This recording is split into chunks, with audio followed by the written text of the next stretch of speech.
This is the battle at the back of the race for Andrea Recagni, the leader of the My Whoosh Best Young Rider classification, steadily working his way back towards the front of the race. And he's got his team sprinter with him, Phil. It's Alberto Danesi, who's sacrificing himself early. Not a course for Alberto Danesi, is it, Robbie? So he'll do what he can for the team whilst he can. But he's doing what he can on the best part of the course for him, downhill, fast, flat sections. At the moment, they've picked up the back of the team cars in the convoy. So it's a somewhat easy passage now for Recagni, and you can see he's not even having to pedal at the moment. Clap once again in the purple colours for Jacob Alula. It was a big day in the breakaway for him yesterday, which put all the other teams fighting to try and dislodge Clap's teammate Bardo Smith under pressure. Encore rolling through to the front, former Dutch national champion. All the way to the tip of the saddle. They are opening up the afterburners to see if they can establish the gap and be the breakaway of the day. This is a sign of Jacob starting to play their plan now to try and stretch your J Vine. 6th last year in the Tour Down Under, the one in purple, black. And he's coming strong as this race gets longer. Every day he's appeared more in front of our cameras. You're going to read about him probably winning a big race in the next 4 weeks somewhere around the world because his form is coming. He had a breakout victory last year when he managed to win a stage at the Giro d'Italia.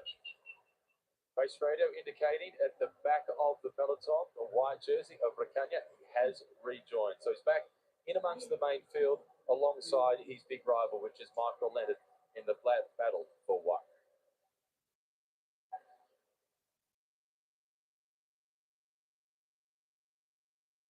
Nice, compact, fast-moving peloton here at the moment as they continue on to lap number 2 of 8 on the last stage of the Santos Tour Down Under. The average speed has come down only slightly today, about 47 kilometers now, almost 30 miles an hour. They're doing average on the stage so far.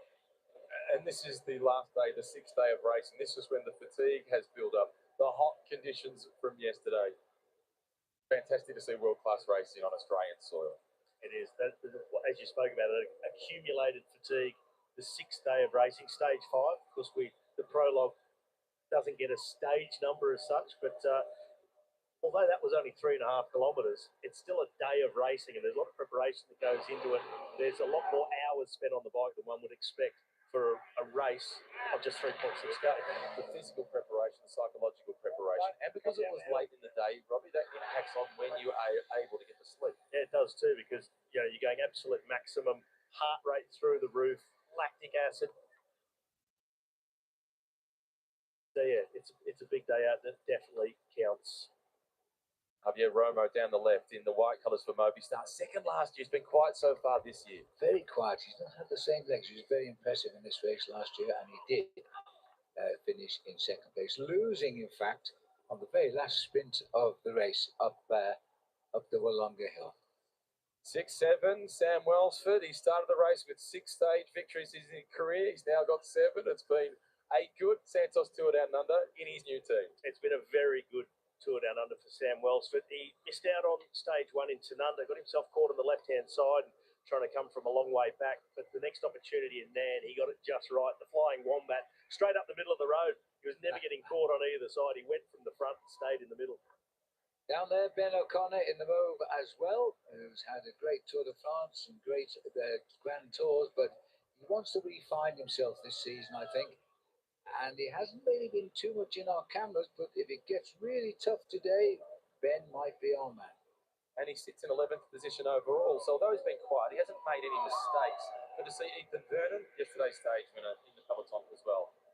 Pascal Encorn at the front, Luke Clapp in 2nd spot, keeps checking across the shoulder. Is he calling for the neutral service for water bottles already? He likes to douse himself. We saw him yesterday. He took multiple showers throughout the stage. I think it's a bit early for water bottles. No, it's company. It's Rob Stannard has gone across again. Got back. Unbelievable. Strong move. That's very good riding by Rob Stannard. He manufactured the first breakaway on lap number 1. And now he's just shot up to the 2 leaders again. Now we are 3 here as we continue on lap number 2. And Rob Stannard has just joined the two riders in front of him, and that's Patrick Eichhorn, and in the mauve there it is Luke Plapp. But that gap is not stretching so much now. The bunch are paying close attention here. But they will be happy for Stannard to have joined them. He's going to be useful firepower out in front. There he is. Absolutely. Couldn't agree more. And they're riding to give Jay Vine a real rough ride back in the pack at the minute, because two of his teammates crashed out yesterday, which was really sad. And we're not too sure whether the team is as strong as it was on paper at the start of this tour. Another big reaction coming from the peloton. This is what this course is. Stuart O'Grady, the race director, thinks that this circuit, and we're coming in 8 times today, would be a brilliant road race world championship circuit. Do you agree with him? I do, because there's no flat, but you don't have to be a pure climber. You can be a great descender, and it's really got all the elements of making a very fair world championship, yes. I'd love to see South Australia bid for the World Championship and use this circuit. Yeah, I would too. It would be a really tough one. I think by the end of the day, if it was the World Championships, it would be a much more climber type who would win the race. Today is 8 laps around this circuit with this undulating step-up climb. World Championships is 260k. It would be 13 laps of this circuit. That's a tough day out. 90 kilometres more, and we are racing today, and this is the longest stage of this year's race too. As a sprinter, if I was still racing and they announced a World Championships on a circuit like that, I'd say I've not got my hand up to be team leader. I've probably not got my hand up to be part of the team. I thought you were about to tell me you'd come out of retirement and ride it. I thought there's no chance of that. Wouldn't be a sprinter's circuit. But Phil, it was in Zolder when Robbie McEwen picked up the silver medal behind Mario Cipollini. Yeah, fancy getting beat by Mario Cipollini. Sorry. Okay. Did you have a lead out of about 12 riders on the Italian team that year, including Alessandro Patacchi, part of the lead out?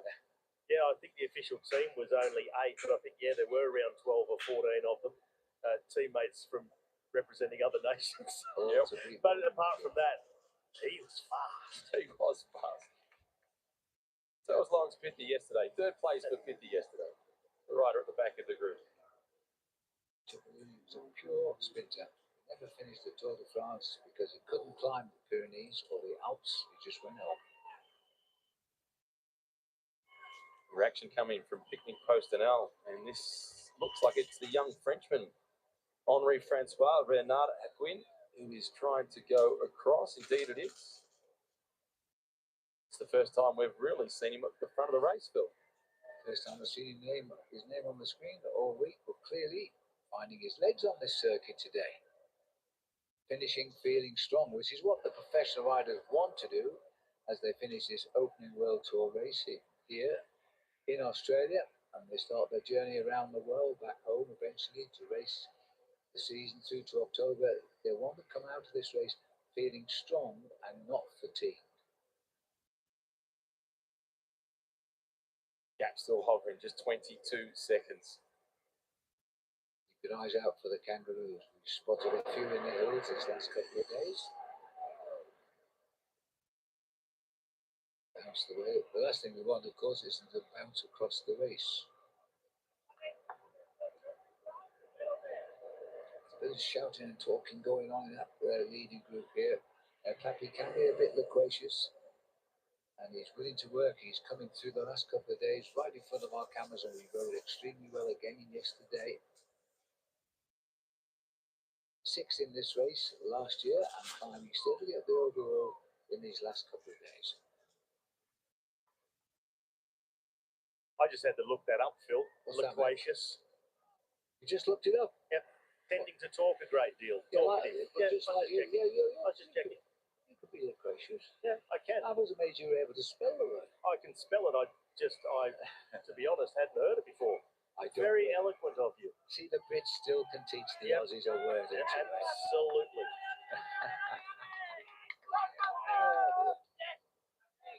lovely crowd here. This is a circuit for the fans because they go round it 8 times and they take about half an hour a lap.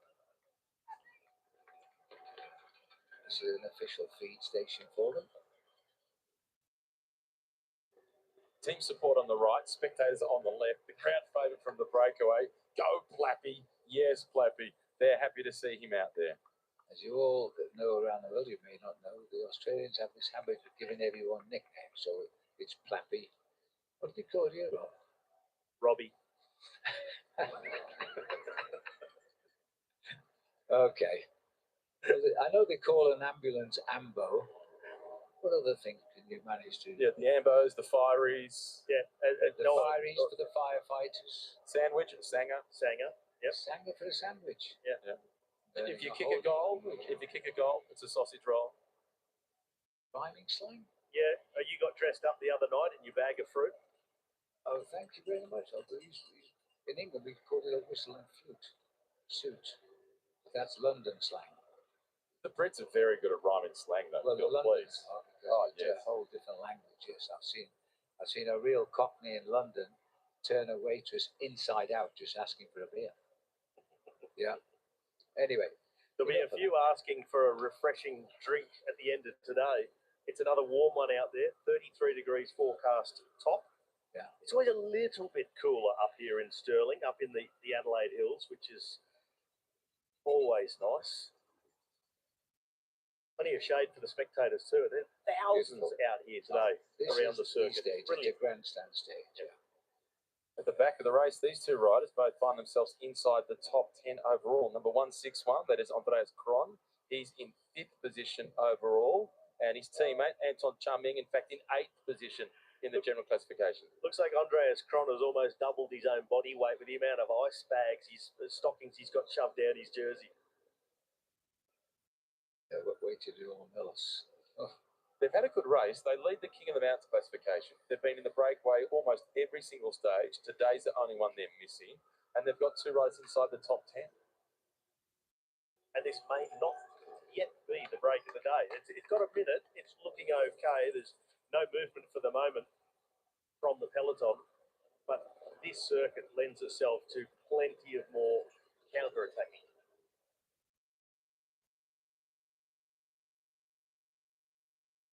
Looking down here now, 126 riders started at this final stage of the race from the 140 that began. And they put the blocks on, boys. The barrage across the road, the tempo is slowed, and the small breakaway has a chance to make some ground, and the clock is saying that's exactly what they do. We're heading towards Milo now. A minute and 2 seconds is the lead. There's all we can tell you about this beautiful little place of Milo, located approximately 27 kilometres southeast of Adelaide. We know that. We came from Adelaide this morning. Milo is a food destination, I think, and we'll agree with that because I can tell you, looking out of our comedy box window, there's a lot of people eating and enjoying the sun here, just waiting for the riders heading up towards them very shortly now as they swing round towards the climb again. The riders giving this circuit plenty of respect after a really blistering hot day yesterday. It's another warm one, slightly cooler in the hills.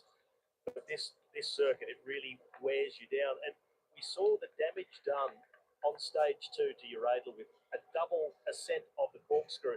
That stage was 3,600 metres of elevation gain throughout the day. Today, 3,400 and a bit. The second hilliest day of the race. It is a really tough one. Let's take a look at the Vanguard race tracker. Those illuminating dots. That's our break at the top. Peloton, P for Peloton, L for leaders. That's where they sit on the circuit. And they're just about to, or they are now, the break is back on the climb. Yeah. Although officially the climb's only 2 kilometres long, it starts 5K before it actually starts, if you know what I mean. It's a 7K climb. Totally agree. And it's in the shade of the trees. That is a bonus, yes, but the speed they climb up here. We will see riders soon begin to yo-yo off the back of the peloton. Ideal situation for Jay Vine and UAE Team Emirates. Of the 3 riders in the breakaway, it is the man on the right-hand side now drifting to the back, the big Dutchman, Pascal Encorn, who was the best placed overall. And he starts today at 2 minutes and 15 seconds down in the general classification. two Australians along for the ride here as well to try and put pressure on Jay Vine's team. Heading to Stirling, and this is a destination that the Tour Down Under has seen plenty of times. It's come here plenty of times. It took a while to get around to it. The race started in 1999. The first time the race finished in Stirling was 2009. On that occasion, won by Alan Davis, bunch sprint. A year later, Manuel Cardoso, bunch sprint. Because they only did 2, maximum 3 laps back then. Michael Matthews won in a field sprint here in 2011. Remember the iconic breakaway by Will Clark in 2012? Yes. He almost crawled his way across the finish line after an epic break all day long, but he made it.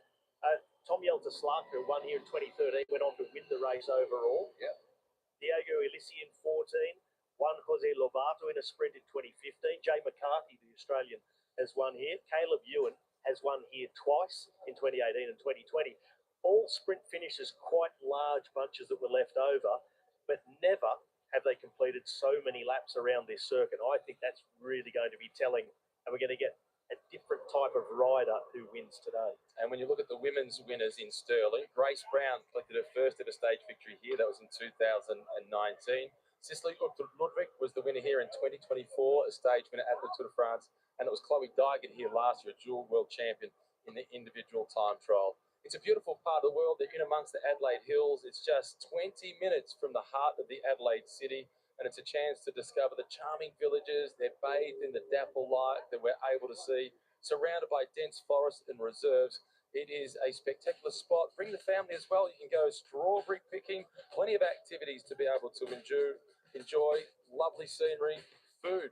That is always on the offer, and it is also got great accommodation to be able to enjoy.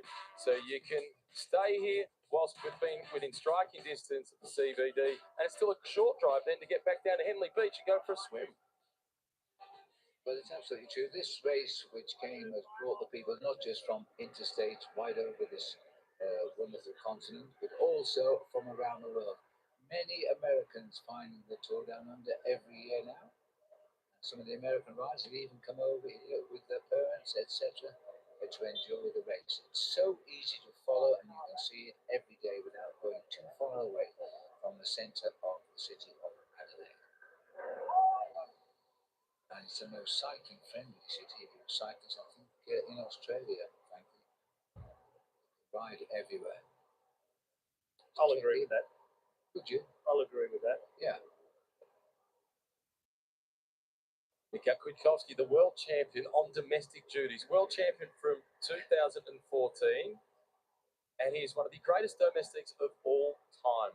He saved the Tour de France for Chris Froome in 2017. Froome had a rear wheel puncture. There were no neutral surface or team cars around because of the way the race had broken up. Kwiatkowski stopped with him, pulled Froome's back wheel out, took his own wheel out of his bike, put it back in Chris's bike, pushed Chris off and underway. And it turns out he's a pretty good mechanic. He owns a bike shop as well, Mika Kwiatkowski. Yeah, and they love him. He's one of the most popular riders in the peloton. And the big claim to fame, of course, he became the first Polish rider to win the world professional title. Wasn't so long ago we were sitting across the table from these two, Phil. We were lucky enough to go for dinner last night with Gene Bates is in the driver's seat, Matthew Heyman, winner of Paris-Roubaix in 2016, and team boss Jerry Ryan. I want to thank him publicly for treating us to dinner last night at Penfolds McGill Estate Restaurant. Absolutely brilliant. What he's done for Australian cycling, no one else has possibly done. Speaking of generous, how about Cal O'Brien? This is Cal O'Brien, who's now coming back to the team car. What is also happening right now is the Pro Velo Super League, and that is the launching pad for the next generation of riders to make it into the World Tour. Cal O'Brien has paid for the entry fee of the Victorian Institute of Sport out of his own pocket. He's not one of the highest paid riders in the peloton, a long way from it, but that's the development program that he came through, and he wanted to give back.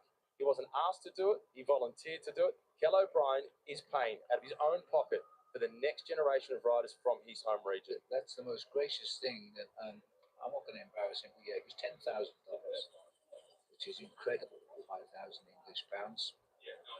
So that was absolutely such a generous offer.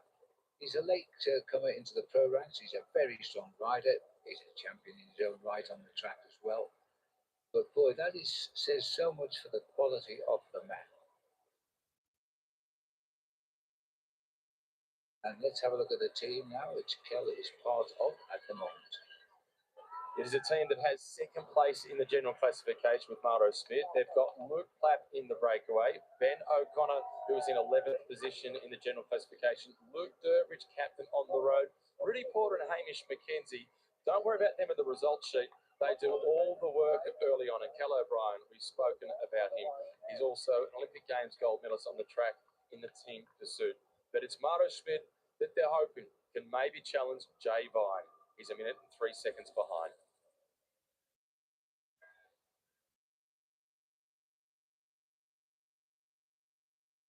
Still on this long climb up through to the finish now. There's no Kingdom Mountains this time up, so they can just keep the pressure on and race through. Isma Lisa bike showing a strong presence at the front, the very distinctive yellow colours. They've got one of their youngsters on the team who's sitting well placed in the general classification, 15th position overall for Anton Schipper. He could make his way into the top 10 by the end of the stage. This is Juan Sebastian Milano now at the front for UAE Team Emirates. Their sprinter is being called upon to do some works on a hilly stage. Just taking control of things, but not panicking about the gap and the riders who are out in front. Luke Plapp starting today, 2 minutes 55 behind the leader of the general classification, Jay Vine. Just taking control, setting a tempo, but not really burning themselves because they know there's still plenty more to come over the next 131 kilometres, and they're more than likely to be under heavy assault by those wishing to wrestle the ochre jersey off the shoulders of Jay Vine. UAE Team Emirates, they're minus a couple. This is out the breakaway. This is Luke Plapp with a rear wheel puncher. That is disaster for Plapp and for the breakaway. Yeah. He needs Mikhail Kwiatkowski to change the wheel. That one is too slow. This is a struggle. He's calm, but he knows his chance of slipping away of rejoining that breakaway now because the gap wasn't huge. Oh, chain off as well. Dear, so this is the end of the breakaway for him. This will see the peloton almost getting him back inside. But it's a big gap back to the pelotons. He's going to be somewhere halfway between in no man's land. Do the other two wait, or do they force Plapp to just try and make his way back across if he can? If it was a quick change, wait. Like that change, don't wait. I think I have to agree with that. But with the power that Luke Plapp adds to that breakaway group, I think even with a slow change, they'd probably prefer to wait and have him there. It's a tough one. It is. Bahrain Victoria's going up to have a chat here to Adam Yates from UAE Team Emirates. Do you guys really need to chase? We've got to go on a breakaway. Let them win the stage. Actually, it's an interesting fact that UAE, the first three riders here, trying to send the message to the leads of the race that we are not weak, we are strong, despite losing 2 riders yesterday in accidents. And that's a good reminder to the rest of the race that Jay Vine is up for the fight. His poor old Luke Plapp. Lonely road ahead just now. Check it out behind. 240 the spread to the leaders from the peloton.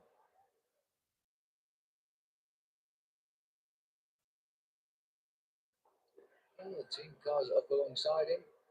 He mustn't slip behind that car, that's for sure. I don't think the referees would look too kindly on that. But I've watched the roundabout here. Well, that neutral spares car is entitled to pass him. They should make their way back up to the break. They need So to. if they hover here for too long, that's a no-no. We have seen a rider disqualified, eliminated from the race for doing exactly this. Yes. Last year, Well, De Lucas. he hasn't done it. What Plapp? But there was the risk of happening, but it certainly didn't happen. A little bit of assistance, but that's okay. A water bottle awaiting. This will be part of that assistance for Luke Plapp. It's within the rules. Yeah, got to give the man a drink. Let's see how long he takes to let go of the hand with the bottle in it. That's about enough. Yep. You should actually take the bottle. You've got to take the bottle. I tell you, they can get very ugly, the referees, when they see this. Anyway, he's going. He's They've back. waited. They've waited. They've One of waited. them, one has. Encorn has waited. Where's Rob Stannard? Well, that's good news. Acorn joins on. Wow. Where is Stannard? We don't know. We've lost him at the moment. There he Just is. a little bit further up the road. Okay, So just these around the two, corner. They might get back now. That was good thinking, I think. They managed to get him away before he was caught by the peloton. According to the clock, the leader on the road's got 2 minutes 40 plus. I think it won't be the last that Luke Plapp hears about that little indiscretion. You get away with it, I think, if you'd actually taken the bid on. Yes. But I think the commissaires will look at that and say, well, that's just basically a pull off the car. We'll see what happens. Probably won't know till we see the results at the end of the day, but they're going to make 3 again by the top of the climb.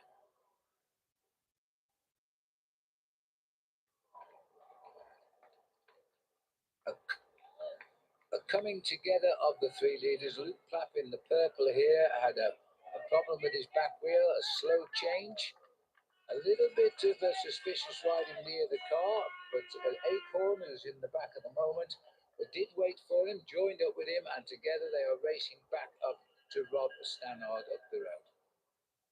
As the referee in that car there.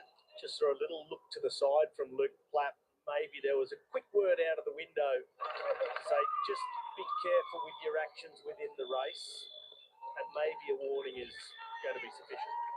Yeah. Nobody likes to see a rider lose his place by a slow change and a flat tyre. But anyway, as they come up towards the end of lap number 2, with 6 to go. This time through, no points up for grabs in the FX Kingdom Mountains classification. No.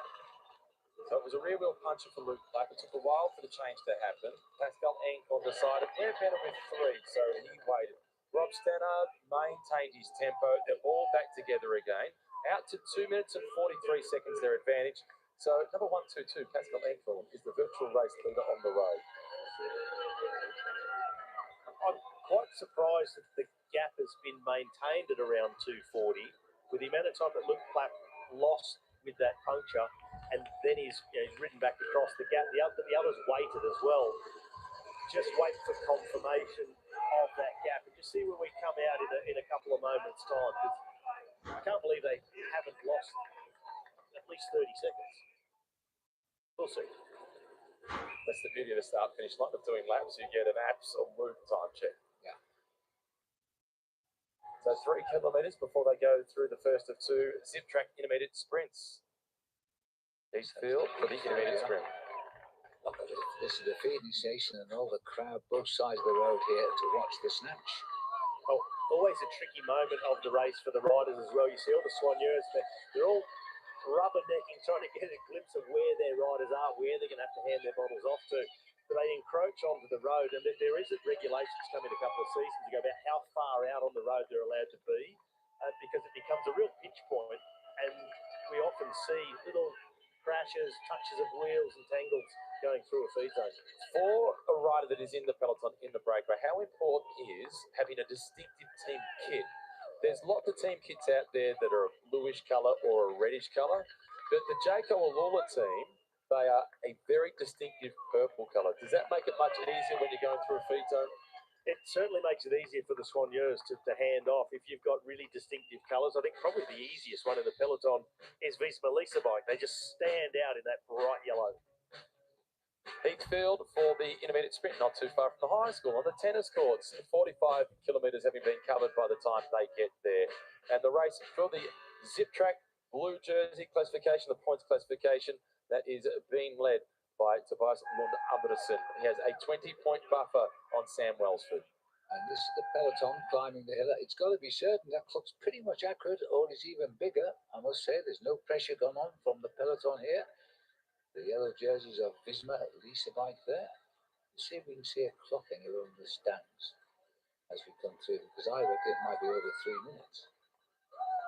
It's Juan Sebastian Milano who's setting the tempo. Mikel Pial is the rider who sits in second position. We now see that time gap. It's just flicked on to 2:19. When Platt punctured, they were around 2:46. Yeah. I was saying I was surprised that they hadn't lost at least 30 seconds. It's now 2:17, 29 seconds. I was way off. Oh, you're just showing off now. Eh? I tell you what, Rob, I couldn't see the time. The time was on that gantry. I couldn't see it. No, I couldn't read it either. I'm just going off the GPS timing that we've provided. That's the ticker you see at the top. And the GPS equipment is installed on the camera motorbikes. So the timing is taken from this camera motorbike behind the brake to the camera motorbike that rides at the front of the peloton. And right at the front of the breakaway is Luke Platt. I've just heard the radio. It's in French, but I just heard him say the gap is 3 minutes. 3-0. But that's not saying 2 minutes, or whatever it's saying. 2 minutes, 2:07. Anyway, it'll all come right in the end, as it always does. And Platt getting back to business. Blip on the radar now. The puncture for Platt. He's back doing what he does best, setting a hard tempo. Happy with the decision of Encore, an experienced member of this breakaway. He's the one that made the call. Let's wait for Platt. Yeah, I think it's 100% the right decision. You've got such an engine in the break with you. Yeah. You're willing to give up 30, 40, even 50 seconds to get him back and then share the workload. Hot day, hard circuit. You wouldn't want to be stuck out there with just two. And in addition to Platt being in the move, it takes away a team from chasing in the peloton on the strong team. Jacob Abula is the intermediate sprint. And don't forget, we're only out on lap number 3 of 8.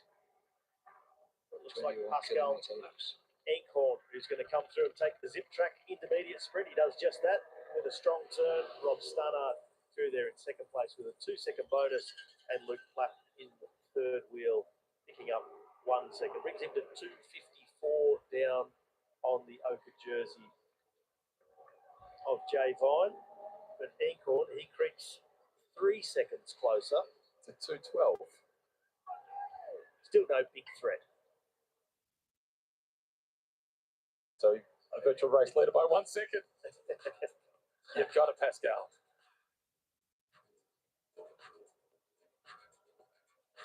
So Pascal Inkhorn, virtual race leader on the road. However, on a circuit like this, with what's still to come, the firepower left behind in the bunch in control of UAE, they're not panicking that the virtual race lead has gone to Inkhorn right at the moment. We said the same a lot yesterday about Luke Platt, and it collapsed really quickly.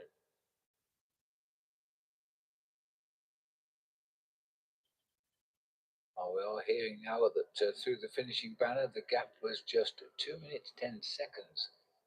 So they did lose a little bit in that change. We won't see that go up again now. What do you make of the positioning of Bismarck Lisabite? Their best placed rider in the overall standings is in the 15th position, Anton Schiffer. Well, we've seen them do a lot of riding throughout this week and trying to set up Matthew Brennan. He got it completely wrong yesterday. The positioning on the run into Wollonga, really for a guy of his capability, he should have easily been able to follow the right wheels and get himself within striking distance to go for the win, but he didn't. Maybe today, they said this is a hard circuit, but Brennan can do it. And they're going to get up and try again. There is Brennan, number 151, team leader, Fiorelli, Verstappen Hagenes, Anton Schiffer, Benno Hersing, along with Pietro Matteo and Tim Rex, who we've spoken about so much this week, and his work as a domestique on the front of the peloton. Old T-Rex. He's been your favourite. Oh, yeah. From that team. He's the one we've seen the most. He's the one who's done the most riding on the front and deserved all the praise we've given him. Yeah. Because even when it hasn't gone right, Matt Brennan hasn't got a good result, Tim Rex fronts up next work day, says, I'll do it all again and give you another chance. It has been outstanding. It is Juan Sebastian Milano who is the rider at the front for UAE Team Eric.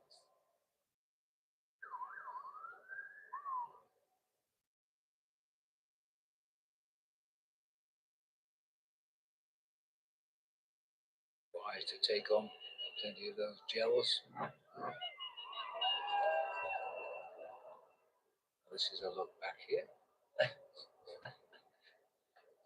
guy's on the race to nowhere. And that's a fair investment in getting yourself on TV. Not even 15 seconds of fame, let alone 15 minutes. Great to see the spectators really throwing themselves into the spirit of the race. And no doubt we've seen a lot of them that have been enjoying watching the Tour de France, and now they replicate it here at the Santos Tour Down Under. Here are the provisional results from the Zip Track Intermediate Sprint. Pascal Encorn with the 3 points ahead of Rob Stannard with the 2 points. Luke Clapp rounded out with 1 point. Her advantage now at 2 minutes and 10 seconds ahead of the peloton.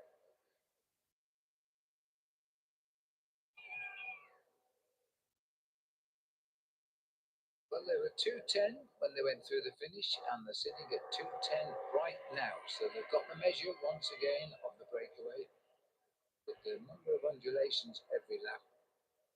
There's a chance they may just start to go ahead. Well, they almost did. They went to 2:12. This is a good distraction now to the rest of the race while they hover at this sort of level. But if they get any further away, I think we'll see the chases start. We've been up the hill 3 times now. We're out onto the next lap. And for Jaco Alula team, this is part A of their strategy for today, and that part is to try and weaken the resources of UAE by creating a breakaway where they have to chase.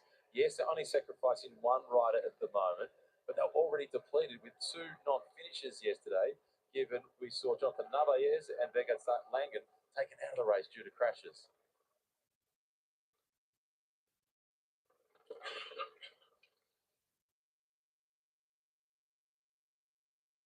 Interesting that it's UAE doing 1 man on the front, just setting the pace here. That's a good idea. They can control the pace for the leader, Jay Vine. He'll be happy with this. No jerseys there, Jaco Alula, though, with their man in second place. That's the red jersey down there, Mauro Schmidt. He will look for an opportunity. He needs 64 seconds to go into the win at the end of this day. It's a lot. It's a big task, isn't it? It's the way this race has been run equal on time many times. Yeah, it's a lot. He even spoke before the start of the race that the number 1 objective is to defend second, and we'll look to see what happens in the race for first. Yes, that's right. That's a wise man. Anything can happen on this circuit. It's very pragmatic. Yeah, anything can happen, but yeah, well, it's a game of 2 halves, isn't it? Yeah, but in all honesty, and Mauro Schmidt, he alluded to that defending second was his priority. In all honesty, everybody concedes that Jay Vine is the strongest bike rider in this field when the race goes uphill, and the demolition job he did on the field on stage 2 to Urela is perfect evidence of that. So, yeah, well, 1 minute and 4 seconds is going to be too much to overcome in normal circumstances, but we know bike racing, and it throws up plenty of surprises. So it's not over till it's over. UAE controlling the peloton at the front at the moment.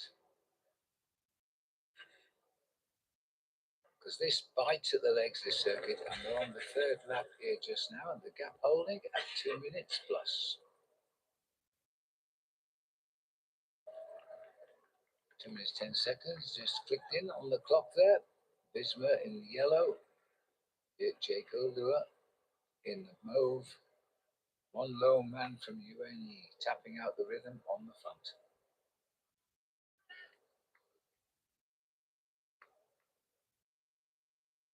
The pressure is really going off here. This is looking like the calm before the storm.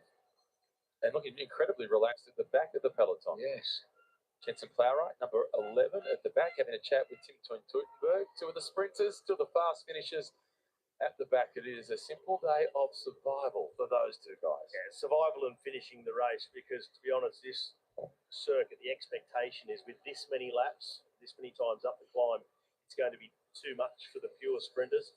It'd have to be someone who maybe not quite pure sprinter, but someone who's definitely having a really good day to get through it. But I'm curious to see how Matt Brennan will go today, because I'm wondering in terms of percentage points, how close he is to top form. I'm getting the impression the longer this race goes on, I'm thinking he's not even quite at 90% yet.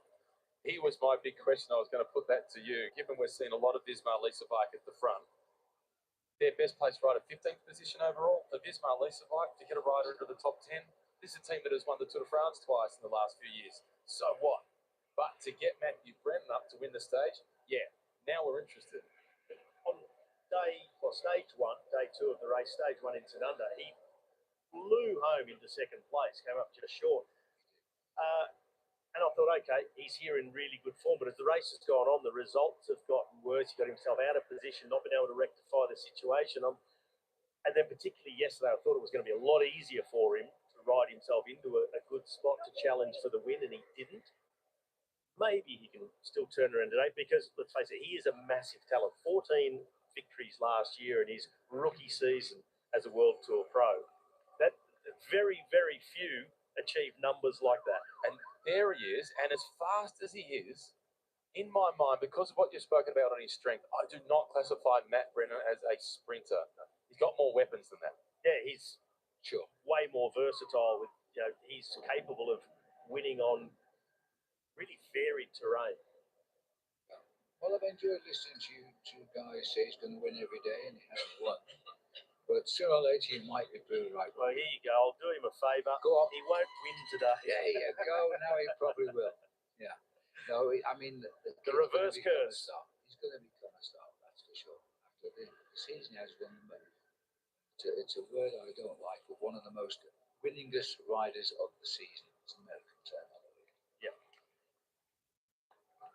Back on board with the 3 leaders. Rob Stannard at the front, Luke Clapp in second position, Pascal Encorn bringing up the rear. Have a little pullover for the feeding stop here. Grab it while you can. These are the 3 leaders. 2 minutes 10 when they came through the finish. They've lost 10 seconds halfway around this third lap. As you can see from the road, these roads are very heavy here when it's like this. You feel as though you're stuck to them. Every little rise looks so far away. But they're doing all right at the moment, seeing how it goes.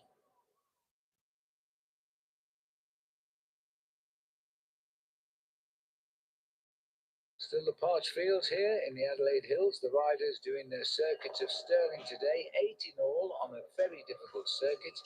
They've lost about 8 seconds of their advantage. The 3 riders up front, Luke Clapp, Patty Acorn and Rob Stannard. And the peloton, not too animated at the moment to bring them back. It's keeping the pressure off all of the riders who might have some ideas of attacking back there. And it's put in at UAE Team Emirates with the responsibility at the front of the peloton. Exiting the feed zone. One of the benefits of racing on a circuit is that there are 2 points on a circuit where they can have soigneurs, team helpers on the side of the road to hand out gels, water bottles, ice stockings, and provide them with some assistance. They're not purely dependent on the team cars, which on this course, it can be a real challenge for the team cars to get past the peloton and bridge across to the leaders. Rob Stannard at the back, number 24. He has done a brilliant job today. He was in the first breakaway. He's now in the major breakaway of the day. A mega stage, and we have the mega wall, which has taken us all the way around the circuit in Stirling. The Yamahas out with the front of the race, likewise in the peloton, also enjoying the spectators on the side of the road. The chopper's taking us up above Pump Cam, which is a rarity, and the drone is giving us a chance to take a look at the Thorngrove Manor houses. And up in the Adelaide Hills in Stirling, this is a beautiful part of the world. The architecture is also spectacular. And of course, the sun makes it what it is. It's summer here in South Australia, of course. Unseasonably cool until this week started, and the temperature started to hit the tops, and it's going to stay hot for the foreseeable days ahead as well. So it's a hot finish for this race, and it's all happening for the riders today. A lot of credit going to the race organisation to get yesterday's stage on. Yeah, it was an incredible achievement, frankly. It involved so many, the fire services, the police service, all of the officials, the UCI, the organising body. They made a very, very clever decision yesterday and it paid off. They had to shorten the race by approximately an hour's racing, I suppose. Take out the big climbs of Wollonga Hill, which was sad for people like Jay Vine, I'm sure. But we did see a good race yesterday, and the wind was really the factor that made it quite a good race yesterday. I think this event has built itself such a solid reputation on everything they do that they got the benefit of the doubt to be able to run a race yesterday. With the extreme fire risk, I think many other events that would have required using open roads, emergency services, would have been cancelled. The Santos Tour Down Under has built such a reputation that the government have said, we know you do things the right way. We trust what you do. Yeah. And they've allowed the race to go ahead. So it's a real blessing. And had we lost the race yesterday, we wouldn't see scenes like this now on screen as the race was getting ready in Stirling this morning. Crowds have come here by bus out of town. Special bus services run up into the hills so they can have a good time and travel back safely by bus. There's Kel O'Brien trying to stay cool before the start of the race. And we saw the image of along the start line with all the team cars lined up. One of the features of this race, Robbie, you've been out there as one of the riders, is that there's VIP tickets that you can buy. So you can walk along the road alongside the riders as they get ready. It is the equivalent of going to the change rooms before the grand final. Yep, pre-race meet and greet. And the riders are really good about it too. They're doing their thing and trying to get ready in very different circumstances to when the teams are in Europe. They have their team buses. They're holed up inside. Here, it's necessary for them to be a bit more open and accessible. Team vans, they're getting ready out in the open on the roadside. But it's what an experience for the fans who get to just cruise through and see everything that's going on and have that sort of inside access to the riders. It's a great feature of the race. They've done a lot of special features and innovations on this race since it began. For example, everybody stays in the same hotel for the duration, go on a different course out of Adelaide every day. They created the village right outside on Victoria Square where the fans can go in and watch the mechanics at work doing the bikes. There's a bar inside where they can go and watch the race on a huge screen and they don't have to go out anywhere at all. And they've taken this race to the people. There's no doubt about that. And the people have responded. King of the Mountains jersey just going through. He has responded to every opportunity so far in this race to get in the breakaway until today. And that's understandable because Martin Udenstad has spent each stage up until now, majority of it in the breakaway, briefly back caught by the peloton, been distanced and struggling through to the finish line. I think the almost 50 kilometres that he's done so far in the peloton on this stage today is more than he spent in the peloton for the rest of the race. It is. Juan Sebastian Milano is the rider at the front for UAE, teammate of Jay Vine, trying to defend the ochre jersey. For this team to win it for the second year running, and for Vine to win it for himself for the second time in his career. The first time was in 2023. Well, if this three-man break can stay away and go through the next FX King of the Mountains point in just a few kilometres' time, that will wrap up the FX King of the Mountains competition for Martin Udenstad.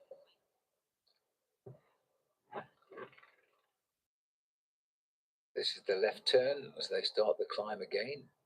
And just look at the crowds ringing their little free bells they've been distributing around. I would never stand on that corner because they come down there so fast, some of them could go straight on. But they've given the riders a nice wide exit from the corner, have a bit of extra room to manoeuvre.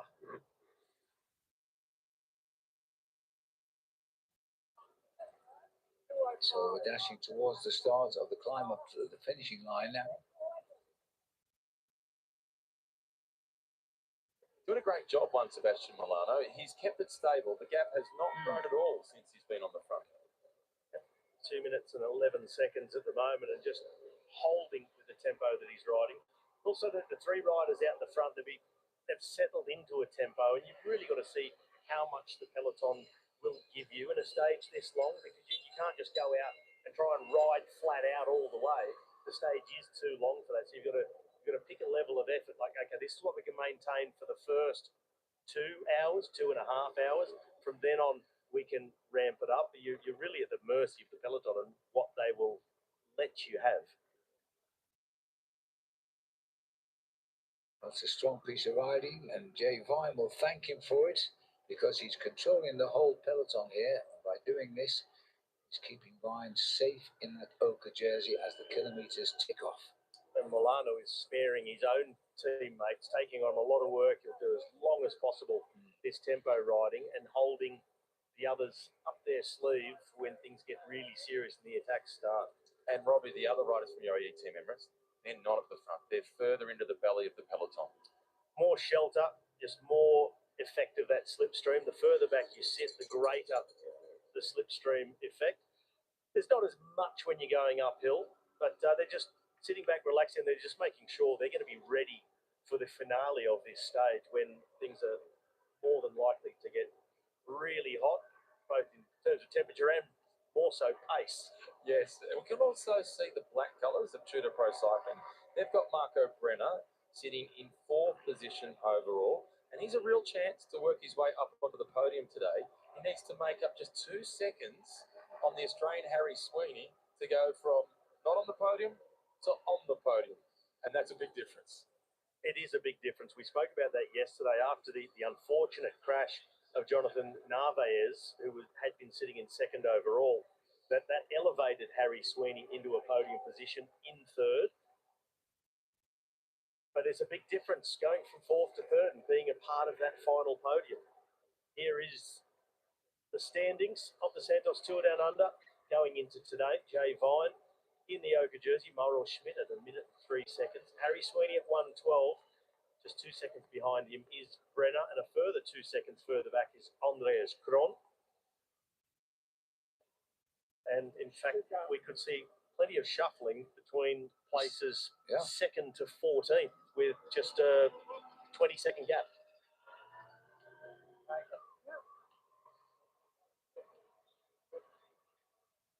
On the steady climb up towards the finishing line at the end of lap number 3. At the moment, these are the 3 leaders. They were clear last time as well. Acorn, Clapp and Stannard, 2 Australians against the Dutchman. And the gap, well, they had 2:10 at the start of this lap, and as you can see, it's hardly moved. Milano from Team UAE, the team of the race leader, Jay Vine, has been setting a remarkable tempo, and there he is, and nobody is helping him. Got to take your hat off. I never saw you doing this, Rob, and you were a top dog. I think because the TV coverage hadn't started yet when I was doing this.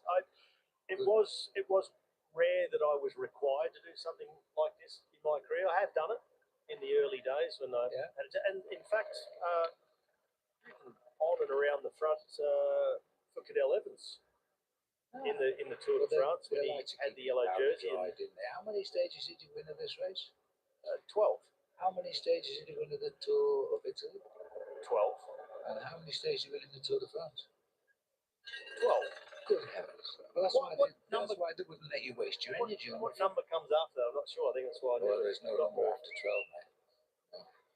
Well, apparently not, because you've only got 12. You'd think I was superstitious.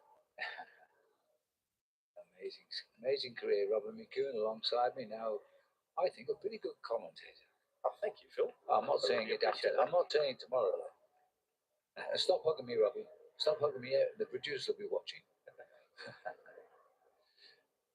Now, this has been a good race in many ways this year, and yesterday they kept the reputation of never having had a stage cancelled, and it came close yesterday because of the heat and the fire risk.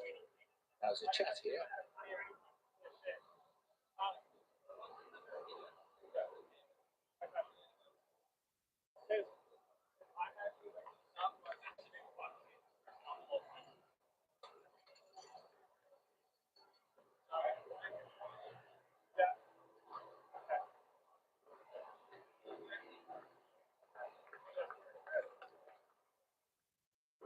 Back at the team car here at the moment. Clapp has been back for a conversation with Matthew Heyman and Gene Bates. I couldn't hear it very well, Rob. I couldn't hear it very well, but I impression that Luke Platt was questioning the value of pressing on in this situation. He knows they're pegged. They're not going anywhere. That's the thing. They've been pegged at this situation. Last time through the finish 2:10, has come back as we go towards the finish line again. I think at the start of the day, the tactic of Jaco Alula was to try and really disrupt the race. Yeah. They've got Luke Platt off the front, but it's now fallen into that pattern of tempo riding behind, UAE only using one rider in Juan Sebastian Molano to control the gap. It's now come down to 140.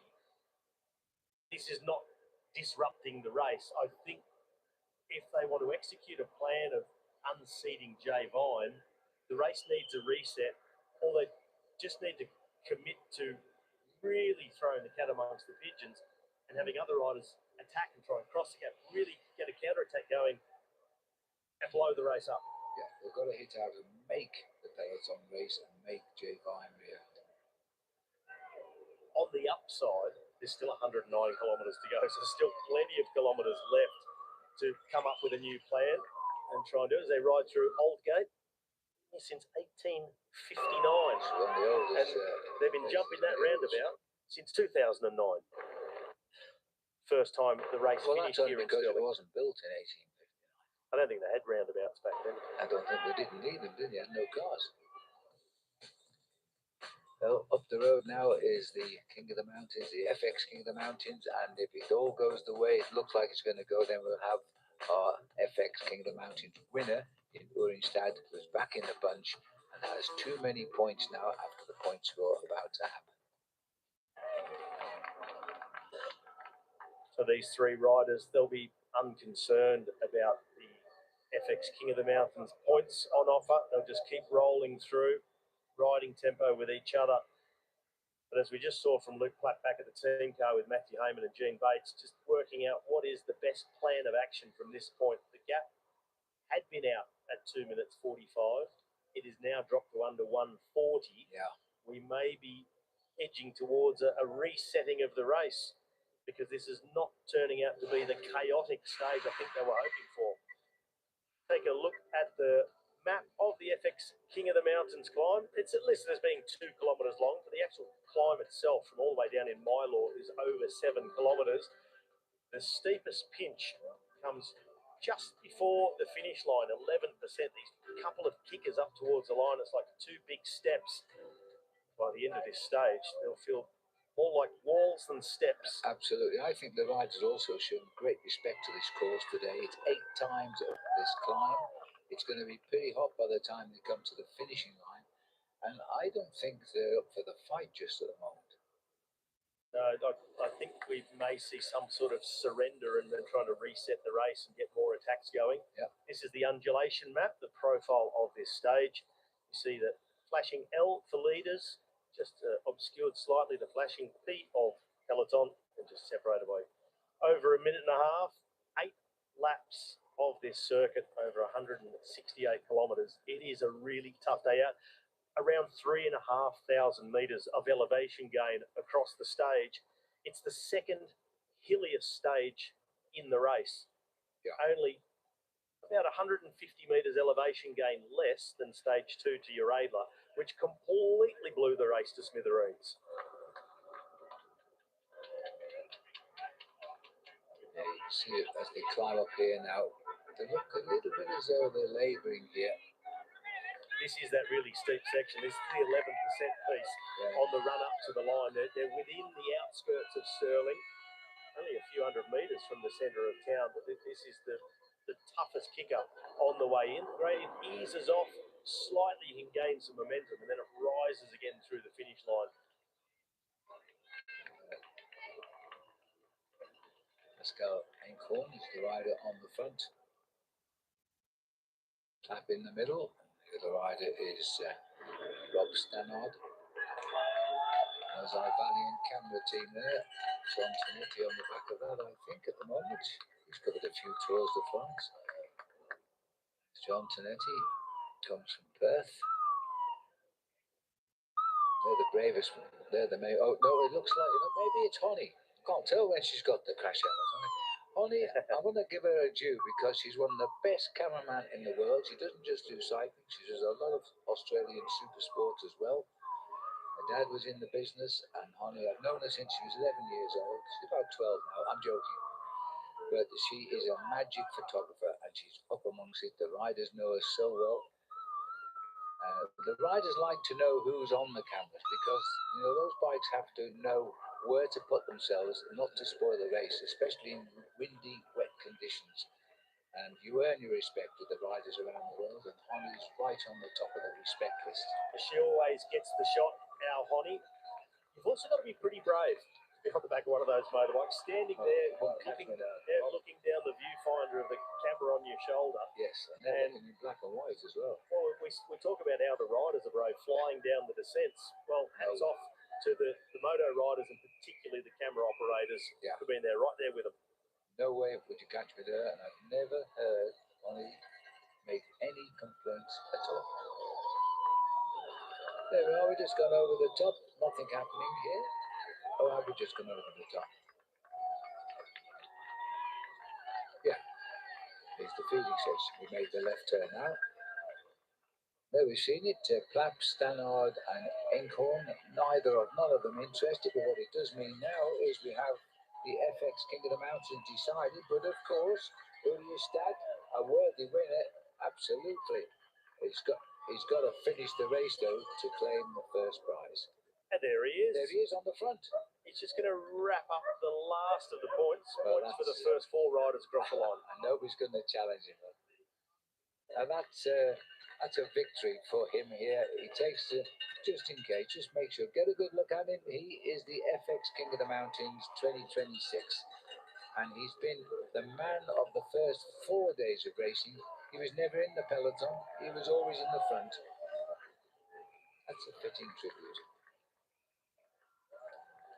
He comes through, takes the last of the points. Also, a little wave acknowledging that, yep, that's it. I have wrapped this competition up. I don't think I've ever seen that. Early celebration. Yeah. But he also saw 5 laps to go on the board being held up.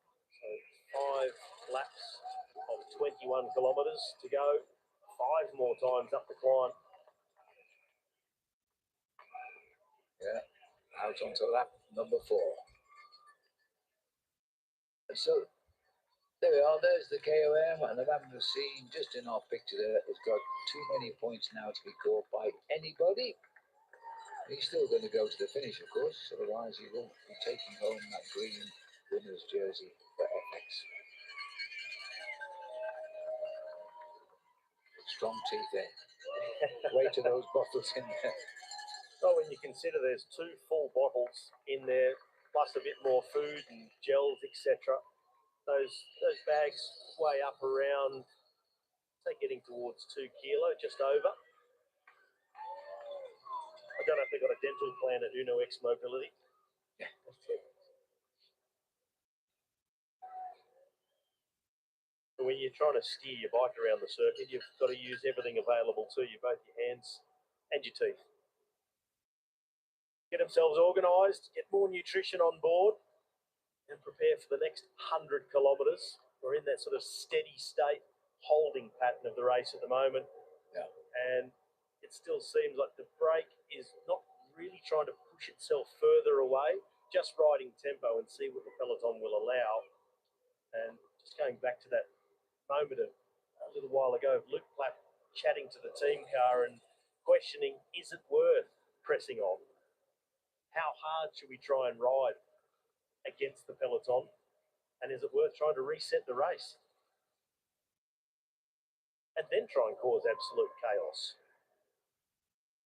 Because at the moment, things are going perfectly to plan for the UAE Team Emirates. The team of Jay Vine, the man in the ochre jersey, and with a very solid lead of 1 minute and 4 seconds over his nearest rival, Maro Schmidt of the Jayco Alula team, who have been the ones, the main aggressors of this stage. Watching the peloton, they're still coming up the climb. We've just seen Luke Plapp go over the top. It wasn't a sprint amongst the 3 front runners, and it has confirmed that the rider back in the bunch, Stad, has now become the winner of the FX the king of the mountains, but he's got to get to the finish, of course, to claim it. And we're on lap number 4 of 8 circuits now. They saw 5 to go when they came through.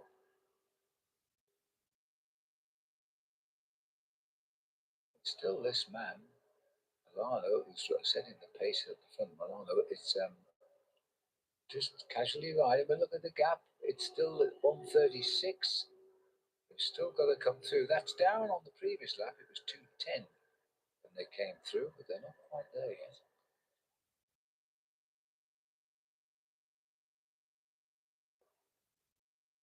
Just wondering if they'll try anything this lap to break the field up a little bit.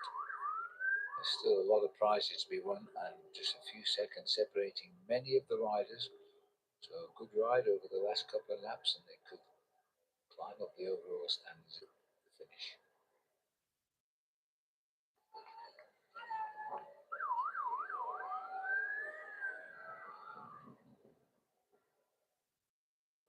Milano has done the ride of his life today in the service of the Oka jersey, the Australian Jay Vine, his teammate. The one, Sebastian Milano, he's the sprinter of Team UAE Emirates. He's got 27 victories in his career, and he's really impressive in the sprints. He's also a Colombian, which we don't see many sprinters come from Colombia. One of the other ones, well known, Gaviria. Yeah. Who's also worn the yellow jersey in the Tour de France and won Grand Tour stages. But Milano, being Colombian, it's almost a given that they're going to be fairly proficient climbers as well. And they're able to just pop him on the front of a circuit like this, and he can set a decent tempo, take control of the race, peg a break, and it's a pretty handy asset to have within the team. A guy you can put in the flat stage and say, have a crack at winning the stage. But when we need you as a domestique, is also really reliable. There's the other UAE Team Emirates riders, Jay Vine in between Adam Yates and Ivo Oliveira. Yeah. You see, they're wearing red numbers as well, the UAE boys, because they do lead this race on the team race. It's a good battle.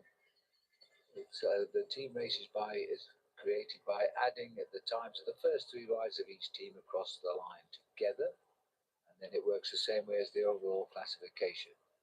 Shortest time is the lead.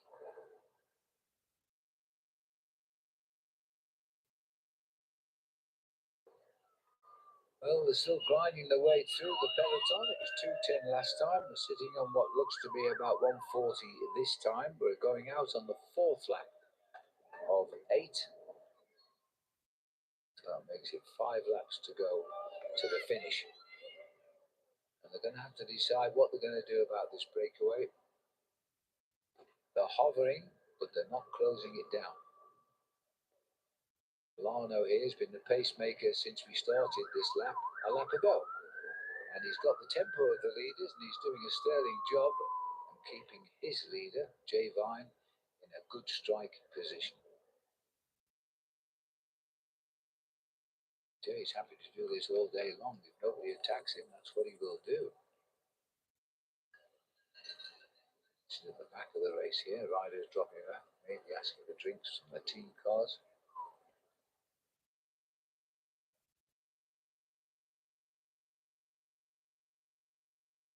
Pretty hot out there now, Rob. Yep, and not quite halfway yet. End of this lap, the riders will be at the halfway point. And I think, giving this circuit the respect it demands. You don't respect this circuit, it'll bite you. Warm day, already up above 30 degrees here in Stirling. Not as hot as yesterday, but still a really warm day, and it's a big job keeping the riders hydrated. And there's always a couple of riders designated within the team to go back and collect water bottles from the car. You've also got the soigneurs on the side of the road at 2 different points around this lap. Just looking at Matthew Greenwood there, the youngster from the IRA, the Australian national team. What a ride he did yesterday. He attacked twice before he got into the move, and he was not hanging on. He was making the pace, and it was a tough ride yesterday. So I think we found a good one there.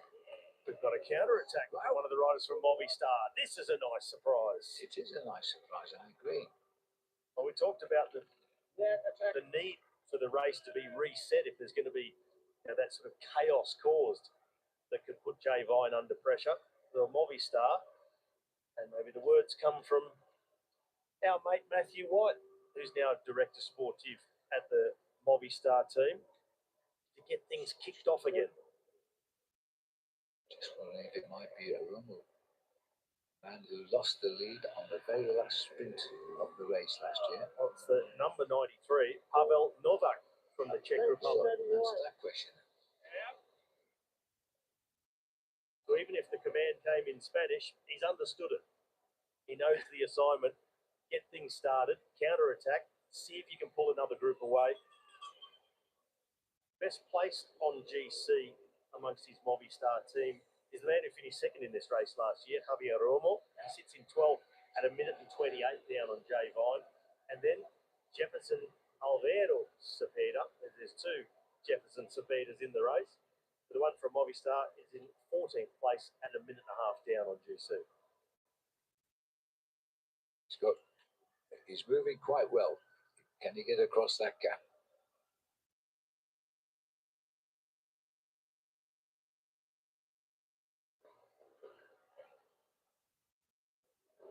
Well, we're looking here at Pavel Novak of the Movistar team. He's just this minute sprinted off the front of a pretty lethargic pack back there because they were having to let the race go as it is. Now, if he can reach the three front runners who are still up the road, Clapp, Eshkorn and Stannard, there they are. That's an extra pair of legs to give them some confidence. They might step on the gas a little bit. Well, I think the key here is that Pavel Novak needs to be able to lure someone else out of the peloton to go with him. You see the camera motorbike already in behind Novak, and behind that, a big gap. Nobody else at the moment has tried to jump away to join him. It's still Milano on the front, then trailed by the riders of Visma Lease bike in the yellow. So Novak, he's trying to get things moving, but it has not brought a reaction from anybody else just yet. I just caught a request from the race concierge coming through Radio Tour, asking the camera bikes and other motos in the area to give the riders more room. And they've clearly done that. And he decided to make the most of it. He's gone clear. Found enough space to get himself through and off the front. Unfortunately for him, he's going to have to do it on his own if he's going to get across. Because back in the peloton, maybe the other riders thinking, we're not halfway yet. This is a tough circuit. Oh, it's a horrible circuit for the third. It's the longest circuit, longest stage of the race as well. What are these roads like riding on, Rob? I always found them in Australia. They're pretty heavy and hard at times. They are pretty heavy around here. It's that sort of chip surface. So it's not that really nice, smooth tarmac, as what we call it, a bit of a dead road. So you have to earn every metre. You really have to stay on the pedals. And the other thing about this circuit is there is not a metre of flat. There's some fast downhill sections, but so many uphill drags. And of course, the toughest part, the 7 kilometres from Mylor up to the finish. And a lot of elevation gain today. There we are. Let's brighten the day up with a little bit of colour. And the dog said, what did you say? Shady spot for some of the spectators who've come up here on their bikes to watch the professionals go to work. Plenty of puppies. They're asking, what on earth are we doing here? Looks like a moodle to me. I've got a moodle. Looking forward to seeing it again. Yeah, got a pet dog. Good for you. Moodles and poodles. That's why I like you. I love people. You can always trust a person who owns a dog. Adelaide is epic. Someone sporting the jersey from the mass participation ride from a couple of days ago.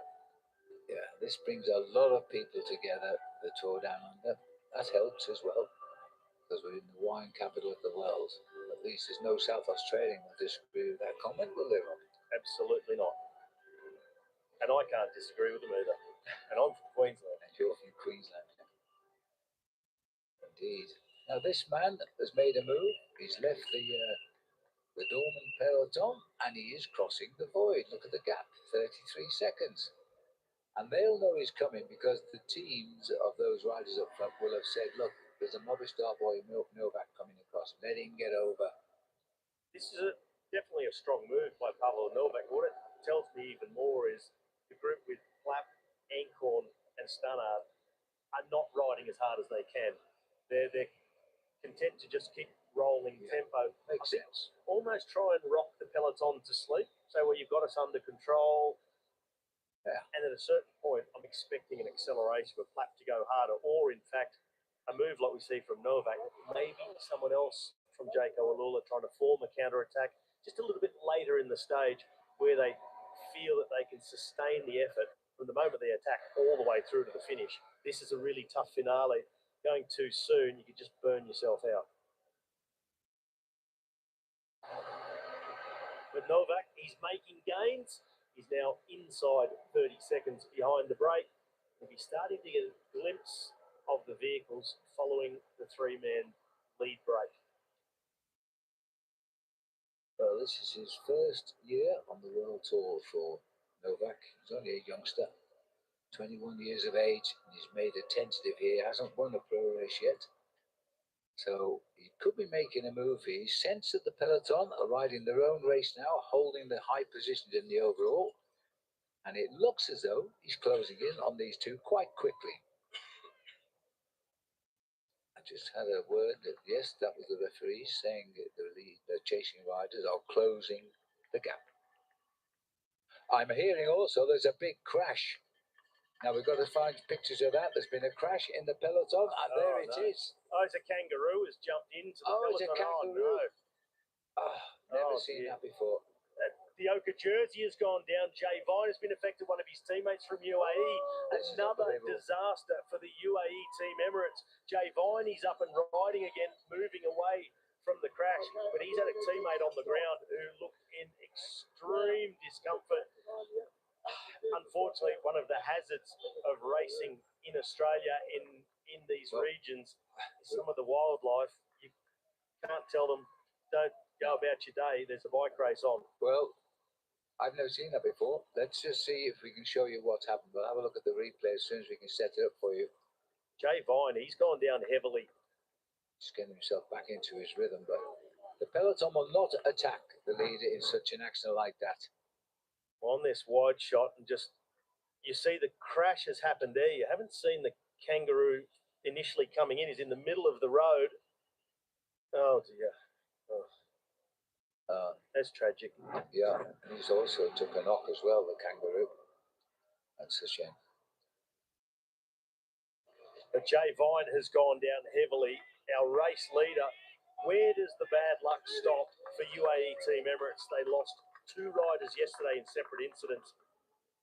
So Jonathan Narvaez go down after 6 kilometres of racing yesterday in a rather large crash in the peloton. They lost Begat Staker-Langen. Now today, they've been affected by this crash, and the leader himself has gone down, and he's hurt.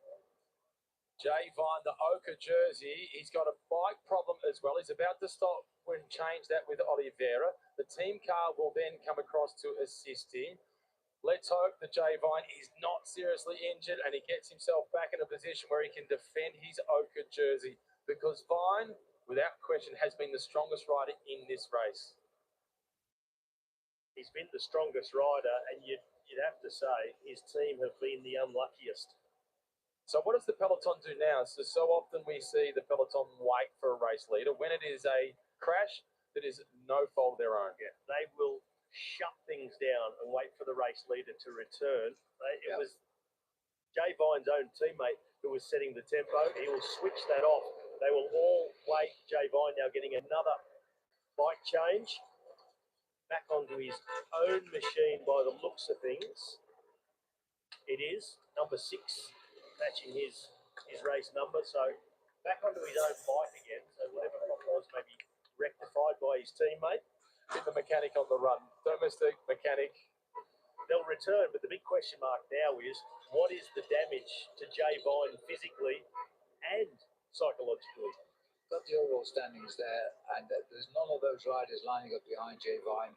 Will attack him when he's crashed to no fault of his own. That's the gentleman's rule, and we should see him get back up, down through the cars into the peloton.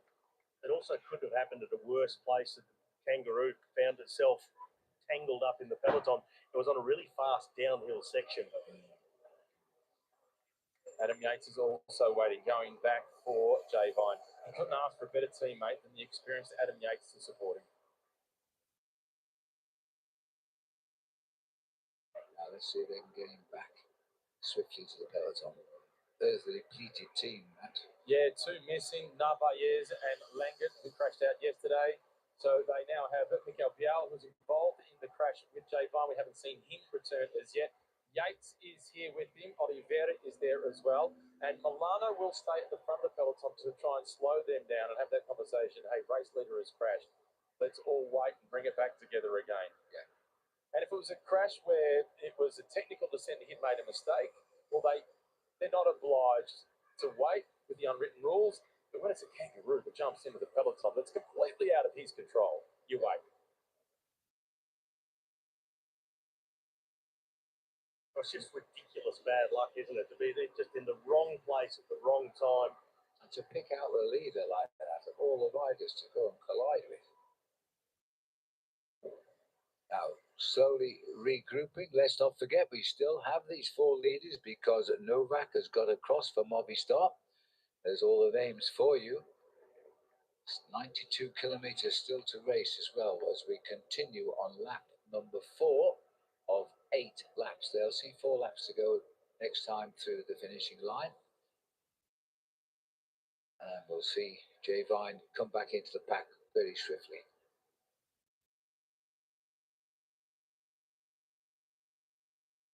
Well, every dog has his day, but that kangaroo picked out the leader of the Santos Tour Down Under with just 90 kilometers left to race to the finish of this week-long race. Unbelievable, having lost the teammate of Jay Vine yesterday, last year's winner. Nowadays, can't believe it. It's such bad luck, and they're still leading. And you can see the concern from the other riders in the peloton as Vine passes by. Yeah, check him out. Everybody knows It could have been any one of them. Yeah. We'll never see Mauro Schmidt launch an attack. He's in second place in this situation. Not yet. Not yet. But later on, everything's fair game. The race is still on. The leaders now return to the peloton. They won't start attacking him immediately, but other teams will still go about executing their own race plan when they deem the time to be right. It is just, of course, not done to attack when the leader has a problem like that. Now he's back in the race. The race will just start to retake its normal shape. Another rider from XDS Astana has also come down in that crash. As you can see, it's a high-speed one, all torn up. Yeah. Well, in the 26 years of running this race, I've had a horse run alongside the peloton, but I've never seen a kangaroo run into the pack before. Thank heavens. That's Florian Cajamini, the rider from XTS Astana.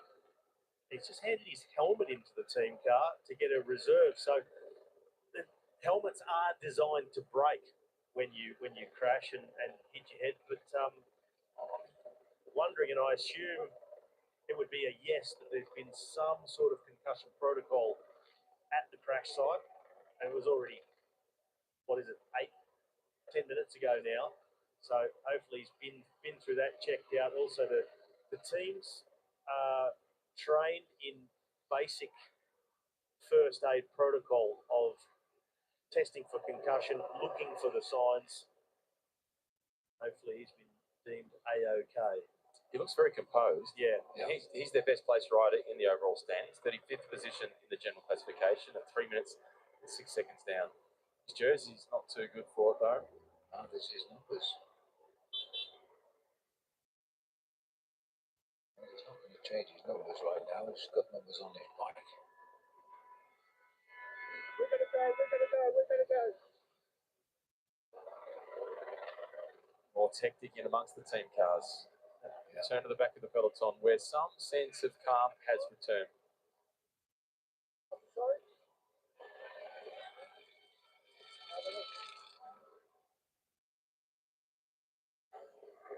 Number 67 at the back, Sam Welsford. He's got his stage victory. He was frustrated into Tanunda. He waited another couple of days and he picked up a win and he showed some genuine emotion afterwards. huge sense of relief. He's also on a new team for him, leaving Red Bull or a Hansgrohe team, joining Ineos Grenadiers. What a way to repay their faith in the first week of the season. And there is the Oka. He's found his way to the front to let the leaders see that he's still very much in this race. And they can carry on racing now. They all played the game of the gentleman. No accident due to the fault of Jay Vine. So they let him come back into the race. We don't know how badly he's injured, but he seems to be okay. And while we see the peloton slow down, the breakaway doesn't have to, and the gap now back out to almost 3 minutes. No, they just continued the tempo they were riding. And this turns out to be a fantastic move by the man with the big M on his backside for Team Movistar. Pavel Novak jumped away in a counter-attacking move. He was gone before the crash happened, rode his way across. They've now gone out to 3 minutes lead over the peloton, and things are looking encouraging now for the breakaway. The only thing I'll say about, we talked earlier, we said it was a good thing. Jay Vine and his teammates were sitting further back in the peloton, enjoying more slipstream, a bit of a more relaxed ride. But then the incident like we saw that happened about mid-peloton, it is a case for riding right at the front, maybe using a little bit more energy and having a better oversight of what's happening around you, and even obstacles that are bouncing in from the side of the road. But again, it is just pure bad luck. It is, because you look at where Visma Lease Bike are riding, and one of their riders, Nino Hersing, he has abandoned the race. He was caught up in the fall. Also abandoning the race as a result of the crash involved in the Kangaroo is Alberto Danese, and the youngest rider in the race, the Aussie, at 18 years of age, Lucas Stevenson, caught up in the crash and is out of the Santos Tour Down Under. That's a real shame. On the last day as well. That's terribly sad. The last 90 kilometres of this near 800 kilometre race. Yeah. By the end of the day, I think we'll see a few more abandon, because this hill will get really tough. We're going into the second half of the race. Once we're over the top of the hill, 4 laps left to ride. This is Gumstad at the back for Decathlon. He was the key lead-out rider for the stage winner into Tanunda. Anderson got relegated to the last place in the bunch, not because of any irregular riding within the group, but because as his teammate went across the finish line, he pumped his fist in celebration. And recently implemented rules by the UCI that you're not allowed to put your arms up in the air when your teammate is winning, because you are still in the group that's classified as causing some risk. This is Renderink at the back for Soudal Quickstep. We've seen him active right throughout this year's race. He has got a teammate in the breakaway. He's got Pascal Encorn in the breakaway. Also finds himself in a position to defend the white jersey for the best young rider. That is with Andrea Regagni. He holds on to just a 3-second lead over Michael Leonard, the Canadian time trial champion who rides for EF Education Easy Post. Big group, including most of the Astana team, now returning to the peloton. So too is the experienced Ben Swift, number 65 for Ineos Grenadiers. It's likely Ben was involved in that shunt as well, but anyway, he's back on the tail there. Getting to the halfway point of the stage. Totally preoccupied now by the situation, and the gap to the leaders just gone up to 3:31.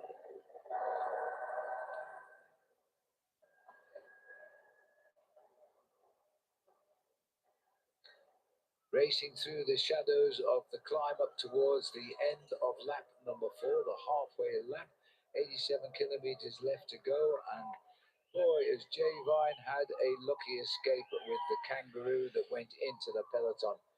2 riders, is it Matt who's retired, or 3? 2. We're up to 3 now. 3 now. And unfortunately, one of them is the youngest rider in the race. That is Lucas Stevenson from the ARA Australian national team. Alberto Danese, he's also out of the race from Soudal Quickstep. Here's the composition of the breakaway. Pascal Encorn, Lucas Platt, Rob Stannard, recently joined by Pavel Novak.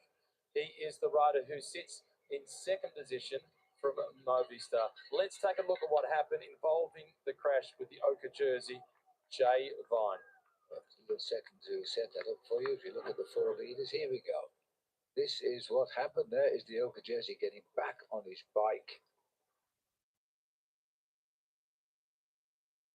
And still the riders picking themselves off the ground, but I'm afraid 3 riders are out of the race on the very last knockings of this year's Santos Tour Down Under. He looked pretty stiff and sore there, Jay Vine, but the peloton did play the gentleman. They didn't attack because the yellow, or rather the Oka jersey was down. He's got back to the race. These are the leaders, not concerned with anything back there. The lead has gone up to 3 minutes 40. Pavel Novak in the white colours for Movistar at the fronts. He was a stage winner in the next gen Giro d'Italia last year, which is the junior version of the Giro d'Italia. And at the back end of 2024, he was given a 3-month trial with the Jacob Alula team, and they decided not to sign him up. He has since gone across to Movistar, and he'll be out to try and prove Jacob Alula wrong. He made the wrong decision. You should have picked me up. Look at how good I am. Exactly. But you can't pick everybody. You've only got 30 spots on the roster that you're able to fill. That's correct. All the World Tour teams can have no more than a maximum of 30 riders on the squad. That gives them enough riders through injury to still participate with full squads in the big tours, which they must ride. Good steady tempo. What a ride by the man up front at the moment from Movistar, Novak. Came across the void when they weren't waiting for you, and he's now up there as we come back round to Stirling again.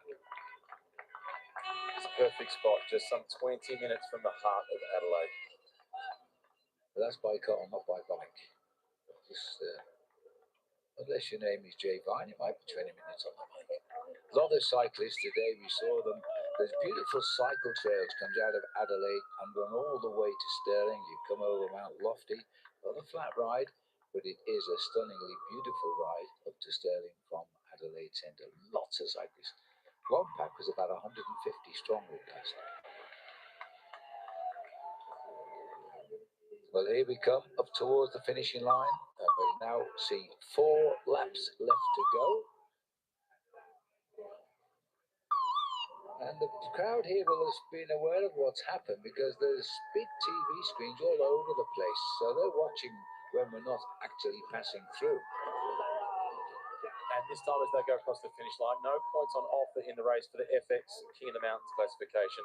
That is a competition that has been sewn up by Martin Udenstad from Uno X Mobility. If he finishes the stage, of course, and as we've seen, anything can still happen in the FX Stage 5 of the Santos Tour Down Under. Stannard sets the tempo, flat through in second spot. Pascal Encorn in third position. Pavel Novak at the rear from Movistar is the most recent rider to join this breakaway group. Out to almost 4 minutes the gap. This is significant.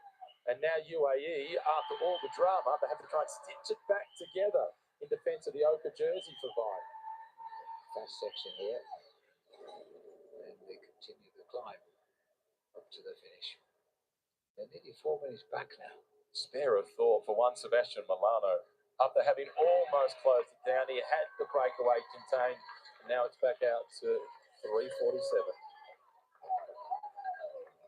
It is an amazing stretch of riding by that man. He's been on the front for more than 2 laps and nobody has tried to help him out. 350 coming in from the race just now. And now we are seeing some help come forward. And this is EF Education Easy Post. And this is in support of 2 riders. One of them being Harry Sweeney, who's in 3rd position overall. The other one being Michael Landon. He's 7th position. But importantly, Phil, he's just 3 seconds behind the My Whoosh white jersey of Best Young Rider. Plans are taking form from the American team here. EF Education First Easy Post. All's fair in love and war now because all the riders are back in the race or retired after that nasty crash with the kangaroo. 350. They've got a good tempo going up towards the finish here.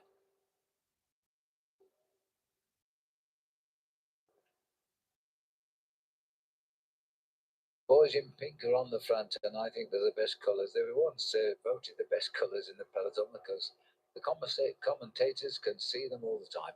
and it is EF Education first. And I'll tell you what, they're going to start closing this gap down. It's coming down already. Good tempo riding this. And one, Sebastian Milano, the rider in second spot, the white colours, he will be relieved to see EF Education Easy Post come up towards the front. Alexander Zapata, we've seen him pretty active earlier today. Harry Sweeney, Max Walker.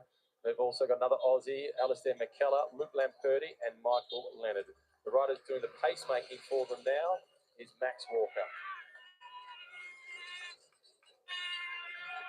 Let's have a look at the top 5 riders in the overall classification.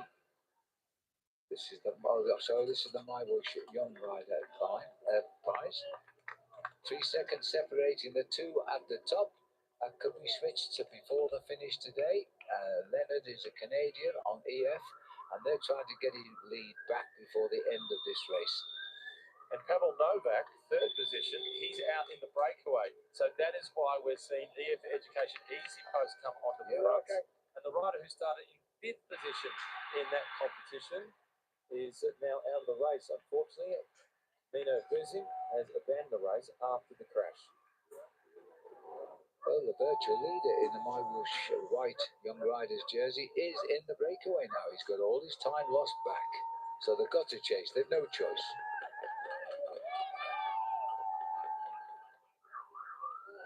This Melissa bike in yellow colours. They have lost one of their riders today.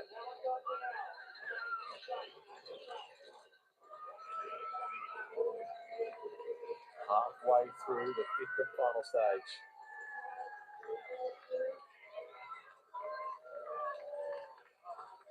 It's a challenging finish. Getting the timing right in the sprint finish, if there is a group, is crucial. We saw it done brilliantly last year in the women's race by Chloe Daigle. 4 laps done, 4 laps to go. There's Mika Kwiatkowski, the rainbow band, the orange colours of Ineos Grenadiers. That's a nice way to watch the race, Phil.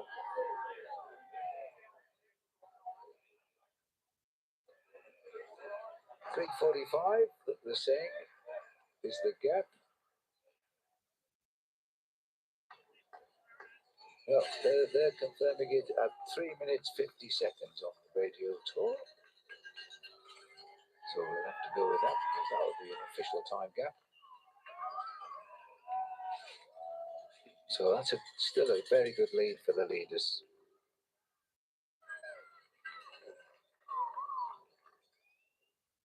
So we're out now onto lap number 5, meaning we're halfway in the stage today. We've had the dramas of the day already with the ochre jersey on the floor, looking a little bit pained, but he's got back into the race after an accident when a kangaroo ran among the riders.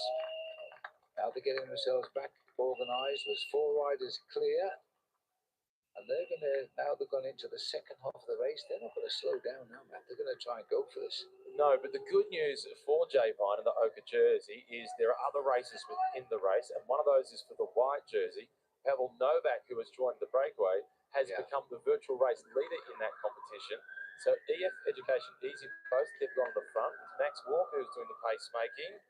Yet their rider, Michael Leonard, is not leading that race. He actually sits in 2nd position, but the rider who leads it, Andrea Recagni, leading it by 3 seconds. He's got a teammate in the breakaway, Pascal Encorn. So Pavel Novak in the white colours for Movistar wants to swap that white for the My Bush white. Complicated. And he's doing a lot of the work up there, the Movistar rider. Novak driving, in fact, and the other 3 welcoming his arrival. He's turned the race into a rarity possible for these 4. Rob Stannard now goes through to the front. He was in the first breakaway of the day. That was caught. There was then a flurry of moves. We then saw Plapp and Encorn get established at the front, and Stannard rode across. The last one to join them is Pavel Novak.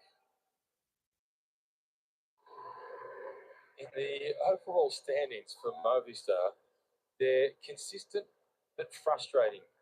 In the general classification, Phil, that team occupies 12th, 13th, and 14th overall. It's consistency for you.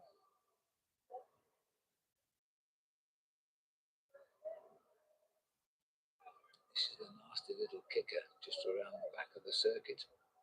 Short and sharp. It'll hurt the legs now as we're on to lap number 5 of 8. And now Visma Lisa Bike, they also sense the urgency. This is not for the general classification. This is for the potential stage victory.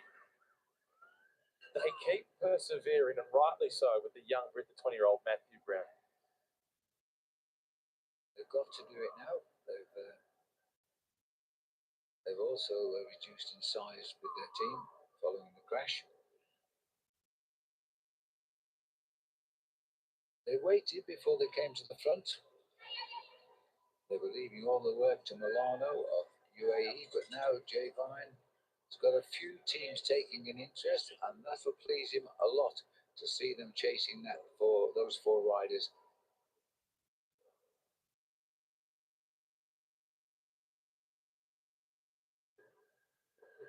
It's a beautiful day. You can't speak too highly of it. It's nothing like a scorching day it was yesterday. But everybody was just, all they wanted to do is drink water and pour it over their heads. But today it's a bit more temperate. And it's a great atmosphere at the football oval, which is right next to the finish line. Down on the grass, there's the food vans, coffee options, donuts, pies. There's everything to choose from.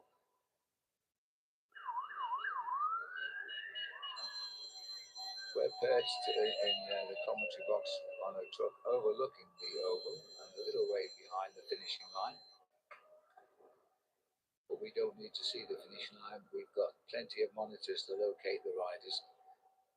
These are the 4 leaders again for you. Clapp had his shock early on today on lap number 2. Then he got back after a puncture.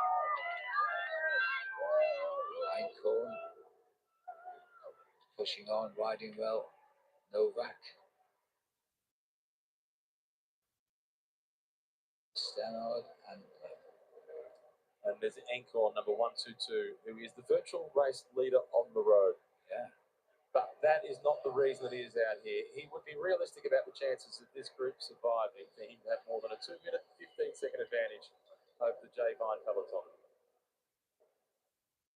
Well, thought I used the pun. The kangaroo helped them jump into a bigger lead because they were forced to slow down while the riders up front continued to increase the lead.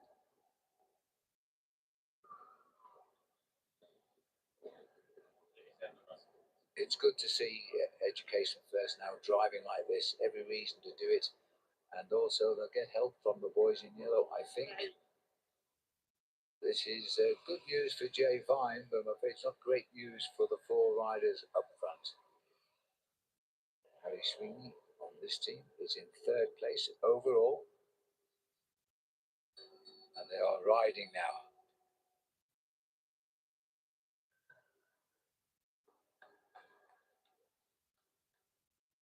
So still a big pack here. EF are now doing the pace and they're turning a nifty pedal as the gap is beginning to reverse. We are on lap number 5.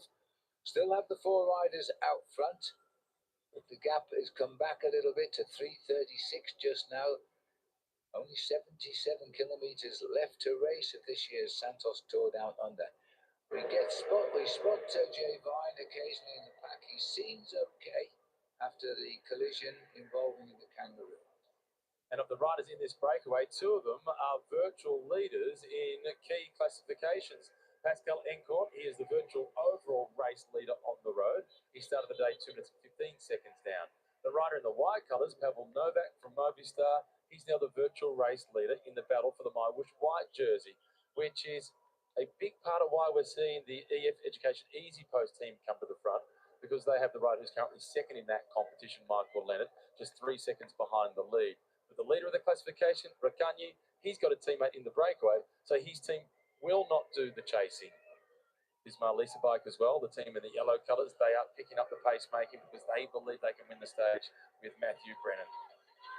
Clapp for the 2nd day running, put in the peloton under a lot of pressure by driving the breakaway. He's the man in purple.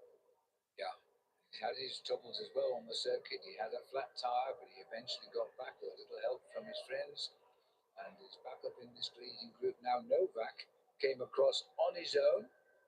when everybody in the peloton seemed to be falling asleep, and he crossed the void and he's up there and riding hard now. It could, if he's got to watch out, but there could be a white jersey for him by the end. He's got a good sports director in the team car calling the shots for him, Matt White. Has indeed. The Australian, having joined the team this year, Movistar, having previously been with the Jacob Alula team and its various other sponsors since its inception in 2012. So a big change for Matt White personally, big change for the Jacob Alula team. Yeah. And I think it's good for Matt White to get a fresh look, new team, and fresh invigoration for the next phase of his career. Absolutely. Matt White won the stage at the Tour Down Under a few years back.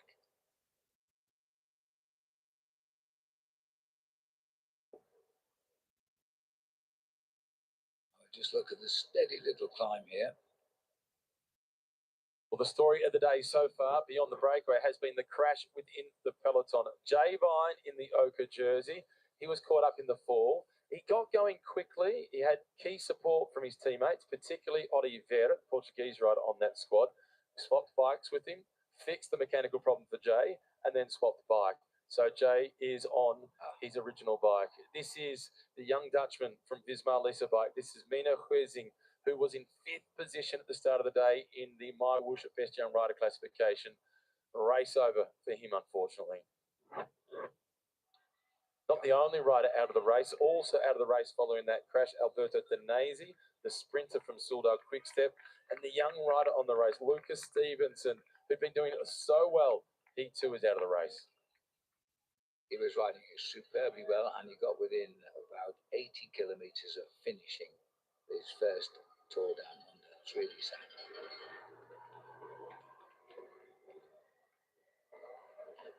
Well, the crowds have found the circuits right around this 21-kilometre lap that we are covering on now. Blue skies above. It's not overly hot. There's plenty of shade about today. What they haven't found, even if they take a look on the Vanguard race tracker, is any flat portions of road. Here's a look at where they are. The leaders with the L, they're making the journey back up towards Stirling. The peloton still through one of the quicker parts of the course. It is a big gap of more than 3 minutes. It is starting to come down. They're more than halfway through the race. 8 laps of this circuit. And next time through the start-finish line, they will have another one of the opportunities to pick up points in the race for the FX King of the Mountains classification. The Decathlon now on the front, Phil. Are they getting optimistic about the chances of Tobias Lund Andersen surviving the climbing and winning another stage? It's a finish for him. He's not as fast as all the pure sprinters, but he's been consistently in the top 3 finishes across the line. And he thinks he's won, and he's probably right, the blue jersey of the points champion, but he's got to get across that line and score just a few more points today to make sure. So far in the race, Tobias Lund Andersen, he was 22nd in the prologue. He won stage 1. Then to Radler with the corkscrew climb, he was in 83rd position.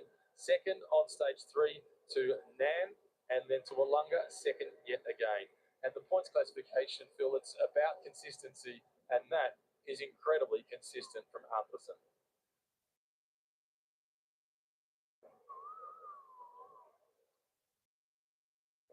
Riders speeding through.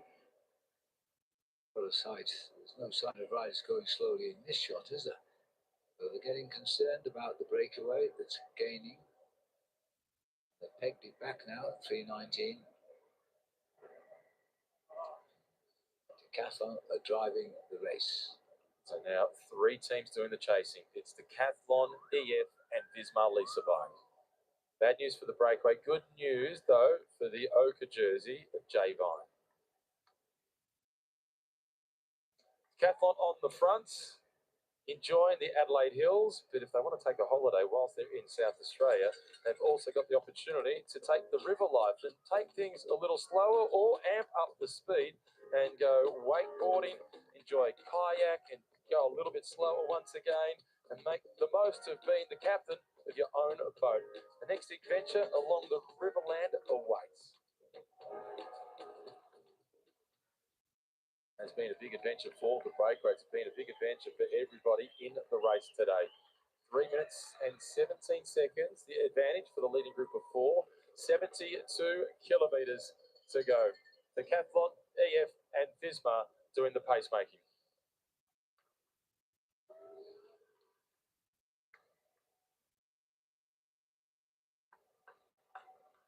Visma taking close orders. Matthew Keenan's observed here. Man is tipped every day to win. My it's the day he's going to win. Matthew Brennan, he's down there. His team are all around him, trying to deliver him to the line. Decathlon are also there. Another good finisher is the leader in the points competition. He wears the blue jersey, and that is Tobias Andersen. He'll have a go up the climb. It depends how tired they are, frankly, at the end of these 8 circuits and the same climb every lap. That will make the big difference. And both Anderson and Brennan, who have got their teammates up at the front doing the chasing, neither of them would classify themselves as pure sprinters. Not in the conversation that we would have had with the likes of Mark Cavendish and Caleb Ewan when they're at the peak of their powers, or indeed Robbie McEwen, that they are more in the ilk of the riders, such as maybe even a Simon Gerrans or Peter Sagan, with the uphill dragging sprint finishes. That's when they're at their best.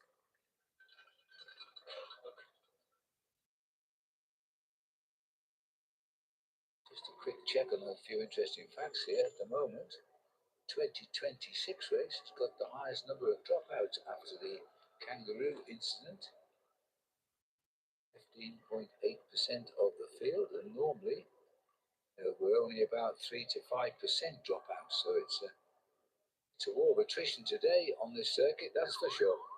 And 2 more riders out of the race from UAE Team Emirates. Miguel Biao is out of the race. He was involved in the crash. Juan Sebastian Milano has also abandoned the race, and that is simply down to fatigue. So Jay Vine is left with only 2 teammates, Oliveira, but most importantly, Yates. So he's got a really good right-hand man in Yates, but just the pure lack of numbers, with still 70 kilometres to race around this difficult circuit in Stirling. The other teams, although the closest rival is a minute and 4 down on GC, Marl Schmidt, they will be starting to like their chances of causing enough disruption and chaos to isolate Jay Vine. Even if Yates stays with him, there's plenty of opportunities coming up in this next 70 kilometres to try and take the ochre jersey. If Vine does defend the ochre jersey, so often we talk about the strength of the UAE Team Emirates squad, and that gives their leaders such a big advantage.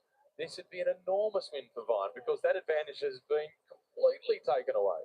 It has. The team power has been seriously depleted. But no matter what happens on this circuit, I think Jay Vine will be able to take care of plenty of it on his own.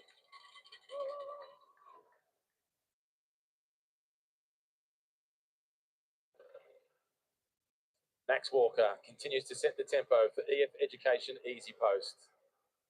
The hunt for stage honours, the hunt for the white jersey as well, trying to limit the gains of the breakaway group. Down to an even 3 minutes now with just inside 70 kilometres still to race.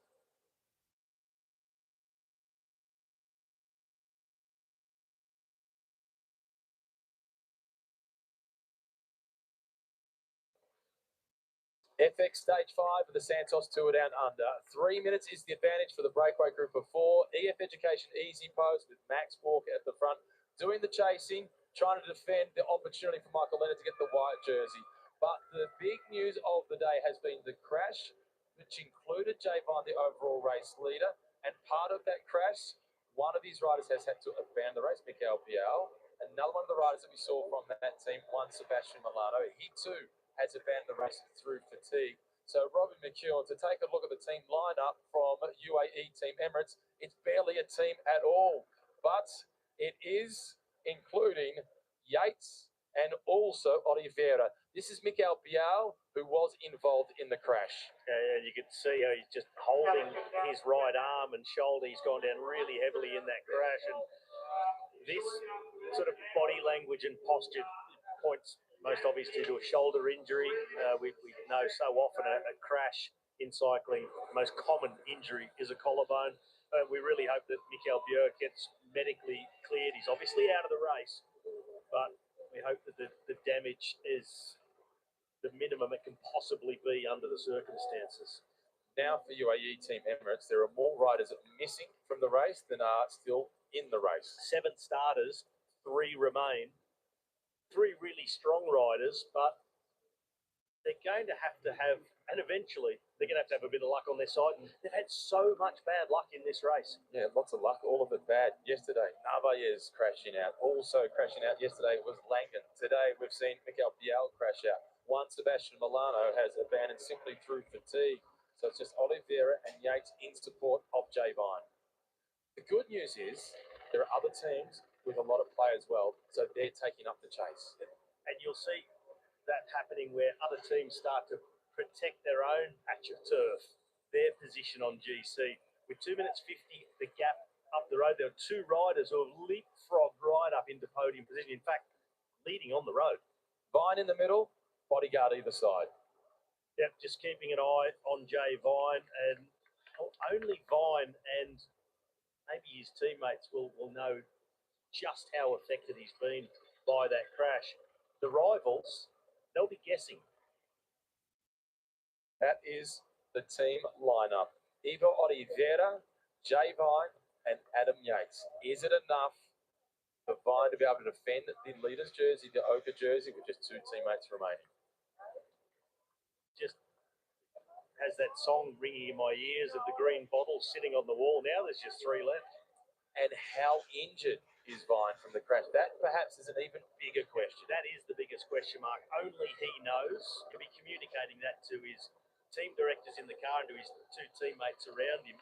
But the rest of the field will be guessing, but they'll be trying to gauge if there's vulnerability. You see the Jaco Alula team, they're poised with Mauro Schmidt in the Swiss Champions jersey, the red jersey with the white cross. They'll be looking at Jay Vine, looking at how he's sitting on the bike, trying to gauge, is he more vulnerable than we've seen so far in this race? And that's not unfair. It's just part of racing. Everyone did the right thing initially. The pace went off. The field waited for the race leader to return. Once he's back, the race just goes back to normal, and then all is fair. He is going to come under attack. He was going to come under attack anyway. He will need to put up a big defence. The Swiss champion, Mauro Schmidt, riding for the Australian Jaco Alula team. He spoke before the start of the stage. It's a big gap. 1 minute 3 seconds, that's a lot to close down. But they're pretty close behind me, so first I need to defend at 2nd place. This team, though, for the Jaco Alula team, this is the 2nd most important race of the season for them. The only one that is bigger is the Tour de France. Correct. And now I think they have to shift the mentality from defending 2nd to seeing if they can actually win this race.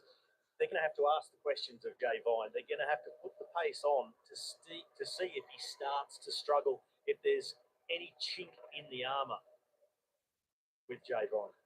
And how about those racing for the stage victory? Because Visma Lisa bike, they're working for Matthew Brennan. The Decathlon, they've come to the front with Tobias Lund Andersen, who in all the sprint finishes, he's had 2 second place finishes and a win. He's been the most consistent. They're optimistic about him surviving this course. But we'll see later if the optimism is founded or unfounded, because this circuit can really bite you hard. We've never seen the race do this many circuits of the Stirling course. At this climb, it really starts to wear on you. We've seen across the line 3 laps to go. We've seen sprinters similar to Anderson win here in the past. Michael Matthews comes to mind. They go through the finish line next time around, and it is the 3rd of the FX King of the Mountains classification. Martin Urinstead for Kuno X Mobility, he's got that all sewn up, provided he finishes the stage. That in itself has to be respected, Matt, after what we've seen happen during the day today. Time is looking in favour of Urinstead. Back with the leaders. Pavel Novak at the rear of the group from Movistar. In front of him, for Bahrain victorious, over the top of the roundabout is the Australian, that is Rob Stannard. In the purple colours for Jaco Alula, Luke Plapp. 2nd big day in the breakaway for Luke Plapp. And also in the group at the front right now, the best placed rider in the overall standings of Pascal Encorn, who has started the stage at 2 minutes and 15 seconds down. He has spent a fair portion of this stage as the virtual race leader. Robbie, 1.8 kilometres to go in the climb. It's a lot longer than that on your legs. Yeah, it is a lot longer, and you know, the riders will all say this was tough, and that's never been a 2 kilometre climb. 7 from the bottom down in Milo. But let's look at the final part of the climb, which 2K is hard enough in itself. Maximum gradient of 11%. That's that real kicker, almost within sight of the line. Going up in steps, there's a little easing off of the gradient where you can build a bit more momentum before the final step up to the finish line. Although there are sprinters teams riding behind and they're optimistic about their chance of pulling back the brake and unleashing their men in the sprint to the line, I just have a feeling there's so much more to come and to play out on the climb that the sprinters are going to find themselves in pretty deep water. Particularly with what we've gleaned from Jaco Alula and how aggressive they want to ride the race. They've got back in the breakaway. Here's a look at where they are. A few laps still to go. What are your expectations of the strategy in the last 2 laps in particular from Jaco? And I think from 2 laps to go, the last 2 times up the climb, that's where you can make it happen. Beyond that, maybe the third last time up the climb, you could start to try and pile on the pressure, just up the pace to try and give yourself an indication of where Jay Vine may or may not be struggling.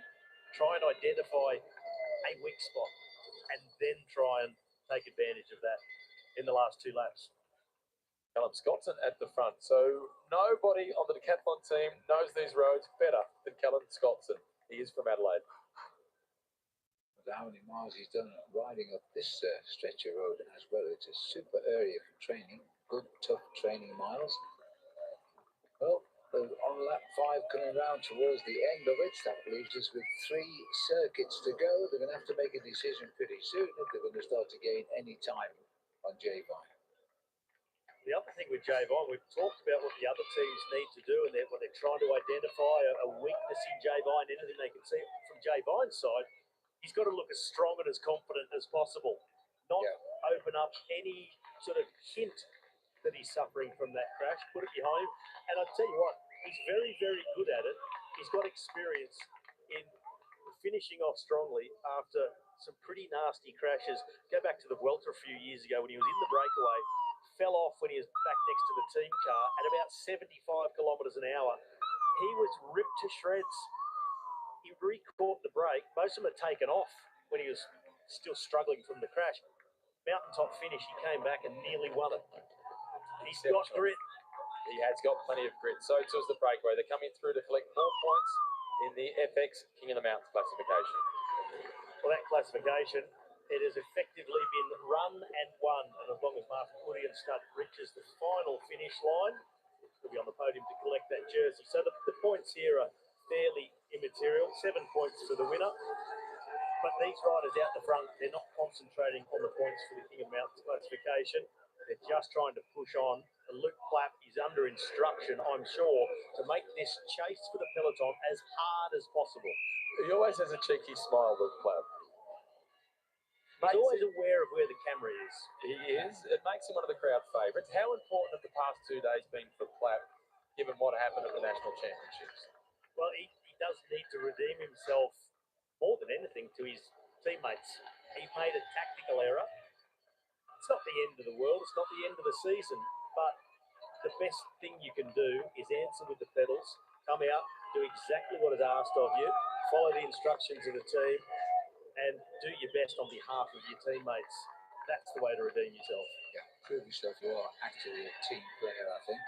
There's the results of the climb we've just seen. Plapp taking them through Eichhorn and Stannard.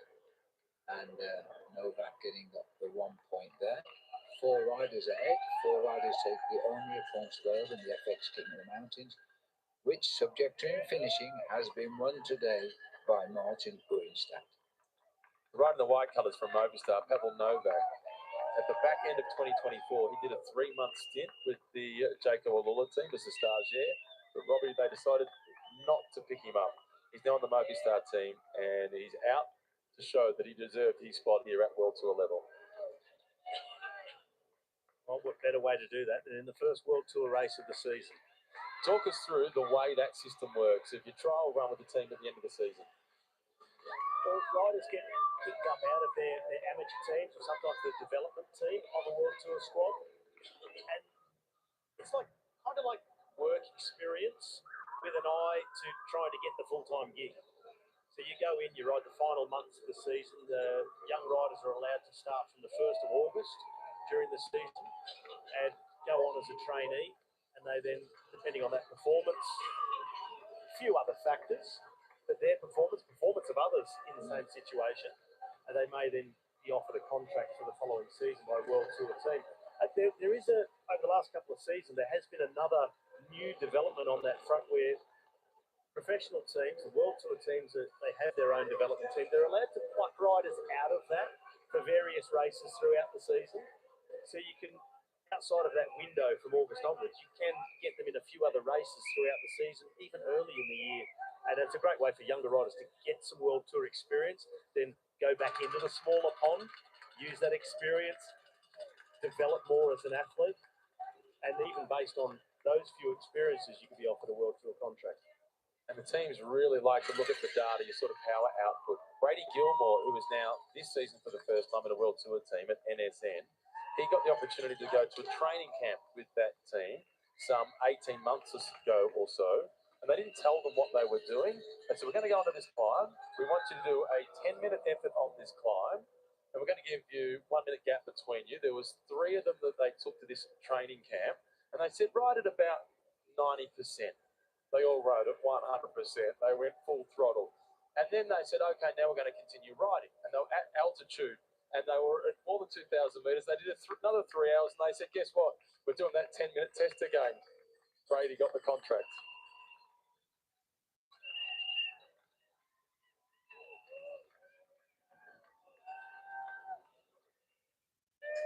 Sounds like cycling's version of Survivor.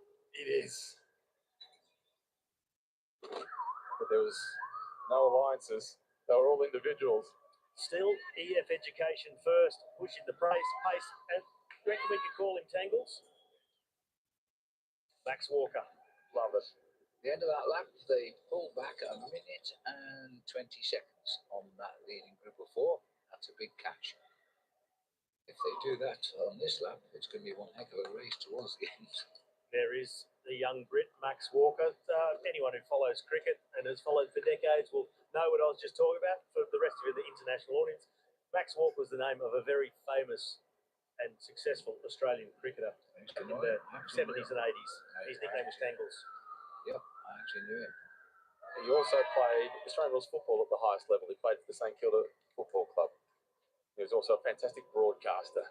He was. His nickname Tangles due to his bowling action, where it looked like his arms and legs were being tied in a knot. It was effective though. Great storyteller, wasn't he, Phil? He was, and he's an entertaining character all around. He was cut out to be a commentator for sure. But yes, he was a brilliant cricketer, and that's how he made his name in the front of all the sportsmen. That gap has really dropped, eh? I tell you, it's 2:30 when they came through. It's gone down to 2:18. They lost 1 minute 30 on the previous lap. So Max Walker getting anything but tangled. He's on the front and looking smooth. And highlights how fragile the advantage can be for a breakaway because they've been working so hard, just the 4 of them.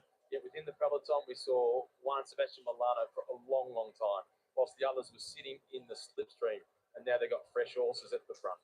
I do like the way EF Education first race these boys in pink. They stand out in the peloton, so the pack will see them as simply as we can as well. But they read the tactics of the race and they get stuck in. They know what they want to achieve. And the women won the race. They had Naomi Rugg win the race for the second year in a row with support from the world champion. Magdalena Vellier sacrificed herself in the rainbow jersey to support the Swiss climber Rugg. Yeah, but what I really like about the EF is if the race isn't panning out quite to their liking, they'll grab it by the scruff of the neck. They're always aggressive. We saw that at the Tour de France in a big way, didn't we, in 2025? Particularly with Ben Healy. What great performances were delivered by Ben Healy. We cheered him all the way. And here it's the Aussie with the big heart. Yeah, well here it's the Aussie Harry Sweeney, who's currently in 3rd overall on the general classification. I think Harry Sweeney would be content to just hang in 3rd, maintain it. That would be a great result. Well, he's looking to maintain third, but you never know how the race changes pattern. We've seen what is going on. What could have happened today, thankfully didn't, apart from the kangaroo. He got quite a nasty knock coming into the riders like that.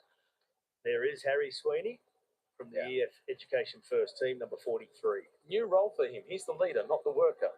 Yeah, well, Harry, he's just come on so much in the last 12 months. He's been a strong rider and obviously good enough to get a World Tour spot. But since last season, we've seen a new and improved Harry Sweeney. He's really gone to the next level. It's because of his cooking show.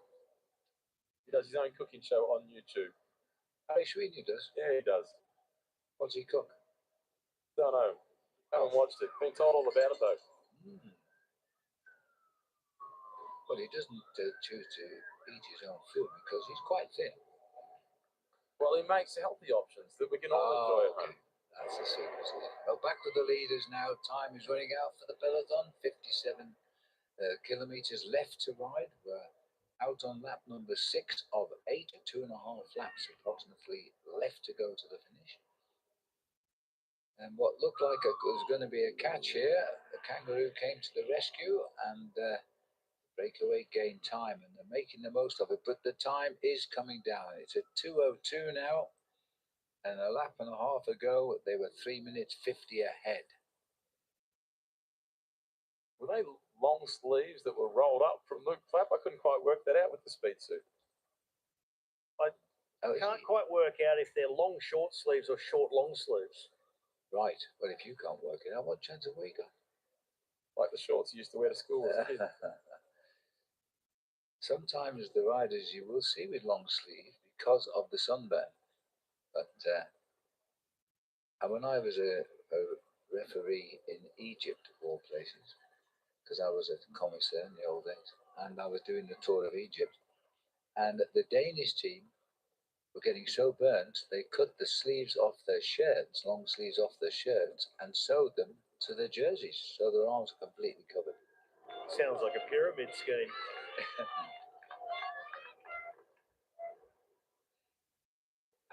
Never miss an opportunity for a dad joke. 1-800 Robbie McEwen. Yeah, you never have, Robbie. That's the thing. Oh, Max Walker's been really impressive, hasn't he? Yes, he has. Milano was the early impressor, and he's no longer in the race. That's another thing, by the way. There's only 3 riders left in the UAE. They're winning the team race by 1 minute and 51 seconds. You need 3 riders to be in the team race. They could lose the team race if they don't place those 3 men high in the finishing sprint. Yeah, well, that priority is their lowest of all at the moment. But it's the second lowest. Yeah. But as long as they defend Jay Vine and keep him where he is in Oka, they'll be quite happy with that. Even if it means that Adam Yates loses his overall position, they are completely unbothered by that prospect. It's all about Oka.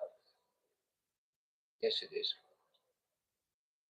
And in any case, Adam Yates has dropped to 21st overall at 1 minute 48. So that's not even the faintest consideration for them.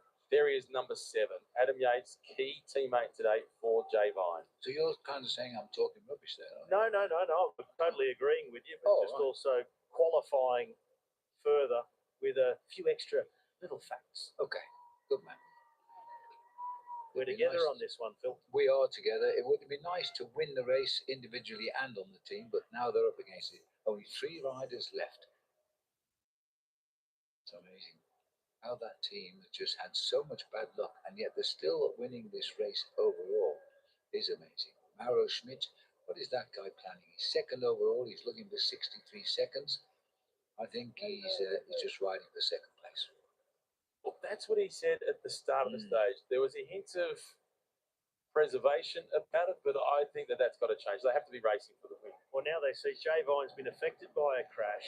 He's only got 2 teammates by his side. They are within striking distance on a stage that offers this sort of terrain. And the fact that Mauro Schmidt has all of his teammates, plus one up in the break, surrounding him, just like his jersey, that's a big plus. It is a huge plus. 1-800 Robbie McEwen dad jokes for the Jayco Alula team. Since the Green Edge squad was created in 2012, they have won this race 5 times. 3 of them with Simon Gerrans. Simon's won it 4 times, but 3 with that team, and twice with Daryl Impey. For that team, Phil, Robbie, they're not racing for second place. They have to be racing for the win with the Swiss national champion. Yeah, and the boys in purple, of course, they're all on the same team as the one man in red who wears the colours of champion of Switzerland. It looks to me as though Callum Scotson's got himself to the front now and giving Max a hand in sharing the pacemaking. The gap is holding at 1:48.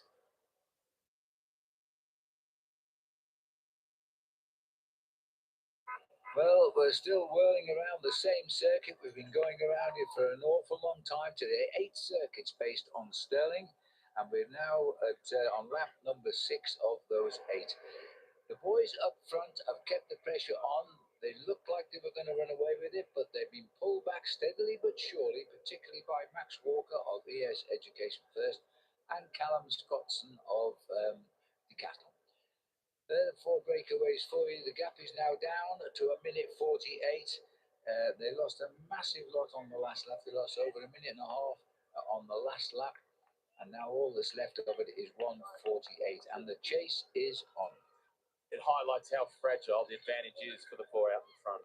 Pascal Encorn is at the back of the group. The purple colours is Luke Clapp. At the front, the white is Pavel Novak.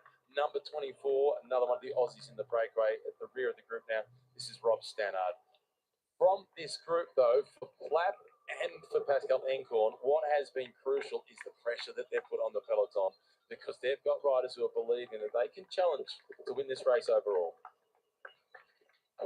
Well, it's a good thing for Mauro Smith and Jake O'Lula. They've got Luke Clapp up there, and they can ask him to push on harder with this break. Let them know who's chasing, what effect that might be having on UAE and Jay Vine, and ask him just to dig that little bit deeper at certain points. See if they can create some panic, lure them out to do some work, and further isolate Jay Vine.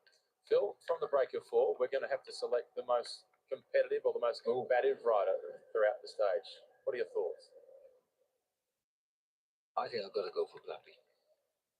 You know, he talks a lot, but he does ride a lot, and he attacks a lot. And, you know, he stayed up there despite a back wheel puncture. I'd go for him if I was in a position to vote, I think. And he was uber aggressive yesterday as well. Yeah. I can't argue with any of that. That's not like you, Rob. Trying, but I can't. Okay.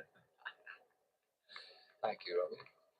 Well, the gap is still coming down, just about 1:42. And the race is on. Hats off to Max driving this race along the road here. Got nice sprinkling of spectators everywhere. It's been a great day for viewing. The temperature's significantly cooler than what they experienced yesterday in Wollonga. These spectators are in a great spot. They're getting loads of water bottles. Souvenir City. Oh, the kid's off to the races. He's gone. He was speed over the ground there, still kept his hat on, unlike the cricketers. He's got the bottle now. Here they come. Put the full ones on the bikes because still a way to go. It is hot out there, don't get it wrong, but it's nothing like it was yesterday, which is terrific racing weather right now. And in the trees a lot on this circuit too. It's about 14 degrees cooler out there today than it was yesterday. And it's still hot. And it's still hot. Oh yeah. Can you remember the hottest conditions you've experienced at the TDU? I can. Hottest conditions I ever experienced anywhere, not just here at the Santos Tour Down Under. 2012, when the race went to Clare, it was 52 degrees. I've never felt anything like it. 52.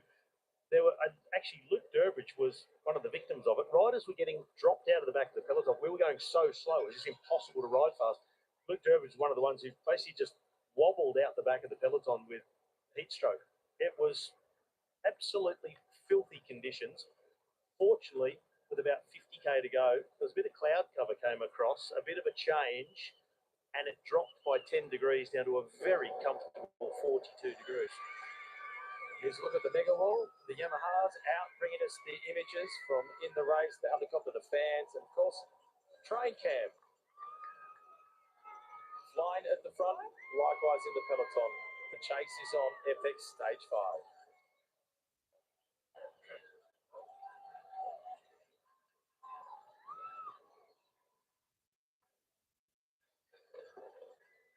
Well, just checking on the temperature gauge, it is 30 degrees at the moment. And by the way, they're rather glad that they're not racing tomorrow because it's going to have a high of 41. Let's see if we can call up the weather graphic. These boys are now working pretty hard. Decathlon getting a grip at the front, and the reason being is they have a good sprint finisher in the blue jersey there too. There's the weather update for the moment. 33 is the high of the day, 92 Fahrenheit. And the winds actually are quite strong at 13 kilometers now, about 7 or 8 miles an hour, that is. And the sun is around for the day. The rest of the day, at least for the rest of the race stage, well, not far to go actually. 50 kilometers, just over an hour of racing left. I think the riders would be quite happy if they could feel a little bit of that breeze, but this circuit is so enclosed, so much tree cover, the forest blocking any breath of wind coming on, so it actually makes it feel even hotter than it actually is. Gap now down to a minute and 33 seconds. Decathlon and Visma Lease bike chasing for a stage victory for a sprinter. Are they running a risk of closing it down too soon? They're running the risk of putting themselves under attack from quite a long way out. I think the sprinters teams have just got to do what they deem necessary to catch the break and set their sprinters up. The rest they can't be in control of. They can't be in control of the eventual tactic of Jayco Alula or any other team who wants to try and put pressure on Jay Vine. So they've got to do what needs to be done to try and force a sprint. But if it all blows up on them due to big attacks on the climb, they're just going to have to roll with the punches. But if they don't do this part, well, they won't be in contention to win. So they're caught between a rock and a hard place. Inside 50 kilometers to the end of this year's Santos Tour Down Under, the peloton are taking note, and they're being driven all the time by these domestics who are trying to get the sprinters in for the kill, even if it is uphill. 1:35 now, Robbie. It was 2:30 when they came onto this circuit, onto this lap side. So Decathlon and Education First making a big impact on the lead of the break. 49k to go. They've just come through Milo, just starting on the climb. I think if there's other teams that want to make an impact and find out what is to be found out of Jay Vine, I think they need to start doing something this time up the climb. Put out the feelers. Watch this space. They are approaching it. The gap continues to tumble. It's down to 1:36. We are down to the last few laps of this fifth stage.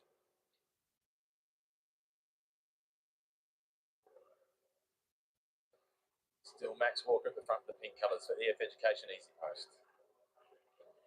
He's done an awful lot of work here as he continues to lead the charge on the climb again as we're heading up towards the finishing line where we have just 2 laps left to race.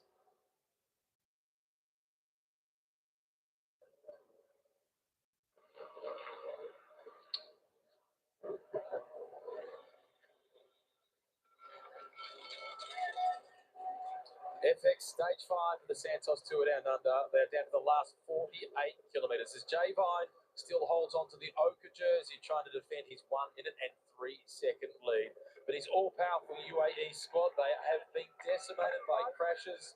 They're down to just 2 teammates in support of Vine as Ivo Oliveira and Adam Yates.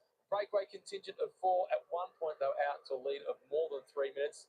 It has begun to tumble with the work of Maxie Walker on the front for EF Education Easy Post. He is doing an outstanding job. Good clap on the back. In the break yesterday, in the break again today, and looking very, very good today. This breakaway was almost caught, and while they stuck to the guns, a kangaroo disrupted the main field, resulting in 3 riders abandoning at that point. Jay Vine also getting clouted and had to get a different bike change. This is where we are. So Vanguard map. Yep, the Vanguard race tracker, our leaders, that's the flashing L. The peloton is the flashing V. They're on that side of the circuit, which means they're on the climb. The left side of the circuit, mostly downhill. The right side of the circuit, pretty much all up. I thought it was L for Liggett and P for Phil. So yeah, good job you do that. You do it very well, man. Thank you. Okay. It's Rob Stannard who was at the front, and he was in the initial breakaway. He was in the second breakaway, and then he missed this move initially and got across and made it his third attempt. So earlier, I said I couldn't argue with you choosing Luke Platt as the most competitive rider, but having just heard you just explain that, you've given me an argument. But Luke Platt is the one that has put the pressure on UAE Team Emirates more so than anybody else. So he's attacked with more at stake. Stannard is out there for a stage victory potentially, but Luke Platt is having influence on the battle for the Ochre jersey. A team that started with 7 riders, but they are down to 3. They are indeed. And the man in blue here, looking set to win the Zip Track points competition, he's on decathlon. Oh, there's the 3 riders. There's 3 men. This was supposed to be and is the very strongest team in the race, but they're down to 3 men, largely through no fault of their own. And you need 3 men for the team race, by the way, too. So they've got to hang on in there. They lead in the team race at the moment. That was Anderson in the blue, by the way.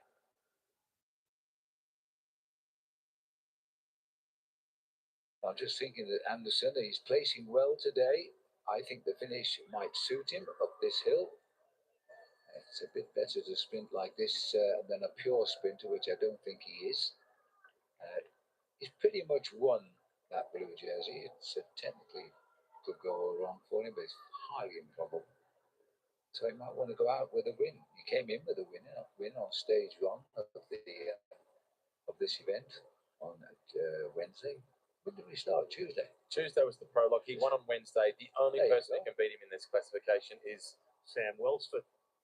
So we've got to stay where Sam goes. Yeah, a 20-point deficit for Sam Welsford, 72 for Anderson, 52 for Sam Welsford.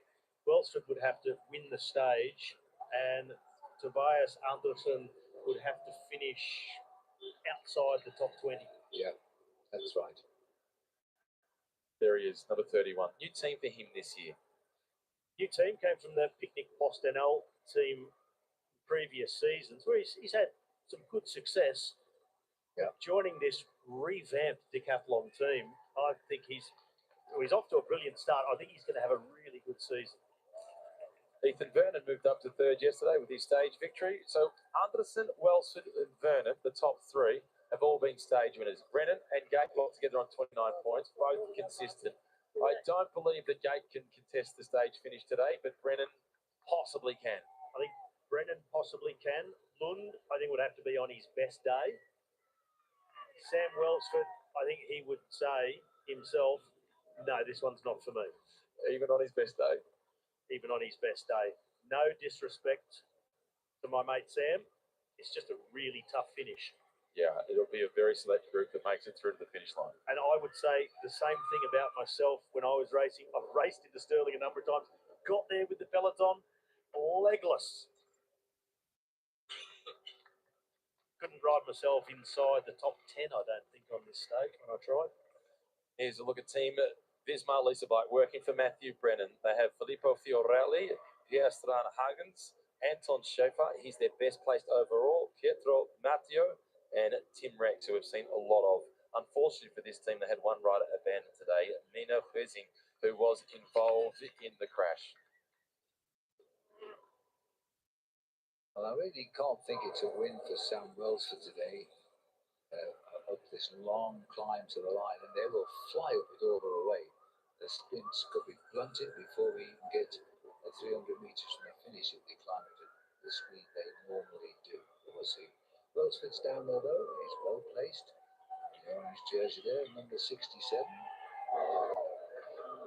gone from 6 to 7 stage wins now. After his win earlier with the little bunny hop again, that means we're heading up towards the top of the climb. 7 stage victories. I think that puts him 4th on the list amongst the Australians. Robbie McEwen on the top with 12. The Australians, yeah, I think Caleb Ewan's got 9. Richie Port has 8. I can't remember how many Simon Gerrans has got in the Tour Down Under. He's won it more than anybody else. He's got 4 overall victories, Simon Gerrans. Well, while you keep talking, Matt, I'll tell you. You can confirm it. But above all of that, of course, is the outright record holder. Yeah. Is Andre Greipel with 18 stage victories in this race. Plus 2. Plus overalls. Overalls? He wasn't wearing them. He wore ochre. They weren't overalls. It was a jersey. At the moment, Kerry Bewan is third with 9.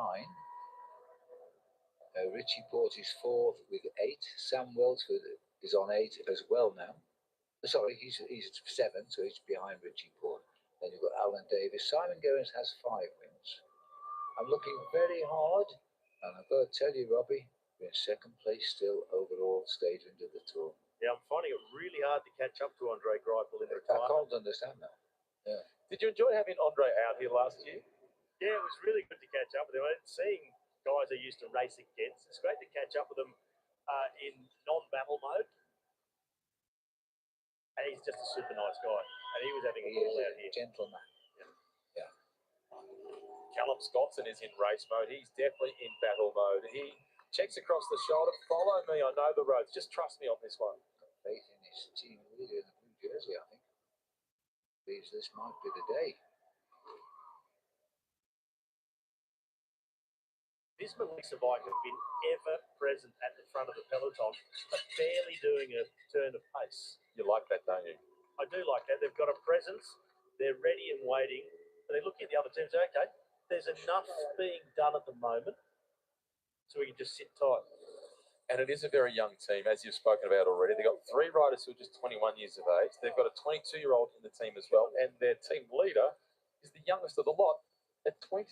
But what they've really struggled with is cohesion when it counts. They're all there together at the moment. But as we got into the finales of the bunch sprints, they've sort of been a bit all over the place. And Matt Brennan, even if he's had 2 teammates stick together at the front of the peloton, he's been unable to follow them and get himself in a good position. The closest he got, I felt, was, okay, Tanunda, he came home really fast. After that in Nan, he got to the front, but then they got swamped at about 400 metres to go. Never found his way back through and sat up. Yesterday was even worse, got shuffled back, never found his way forward and just stopped trying. Today is, of course, and obviously, the last chance. If the clock stays like that, they've lost another minute of the lead on this circuit as we go out onto lap number 7 with 2 circuits to go. As you can see, 42.7 kilometres heading up onto these 2 last circuits. Well, I was wondering when they started this climb if we'd already start to see some moves to try and animate the race, get things moving, start asking the questions of Jay Vine. Not that they're going to ride Vine out of the wheel on the climb, but it also depends on how hurt he is. But it's not about dropping him on the climb, because I think in any case he'll still be able to follow. But it's about creating new situations, groups of riders going off the front to draw a reaction from Jay Vine's teammates, and then you've got to take the time, start early enough to get that isolation of the leader, and then you can start to really make the big attacks that count. The traditional, predictable time to do it is on a climb. How about try something different and go elsewhere? Well, I think you've got to with Jay Vine. He showed in this race he is the strongest climber. He blew them away on the corkscrew. So anything that goes uphill, they're in his realm. So I think you're right. You've got to try it somewhere else, create situations, get different groups going down the road, cause that chaos. Well, 2 laps ago, the gap was 350. Last lap, it was 230. And now, as you can see, another minute chipped off here as the field come up. So they're closing in, very regulated chase at the moment. But I think on this next lap, we're going to see quite a change in the pursuit, and the gap probably come down just that little bit. 132 as they go through the line.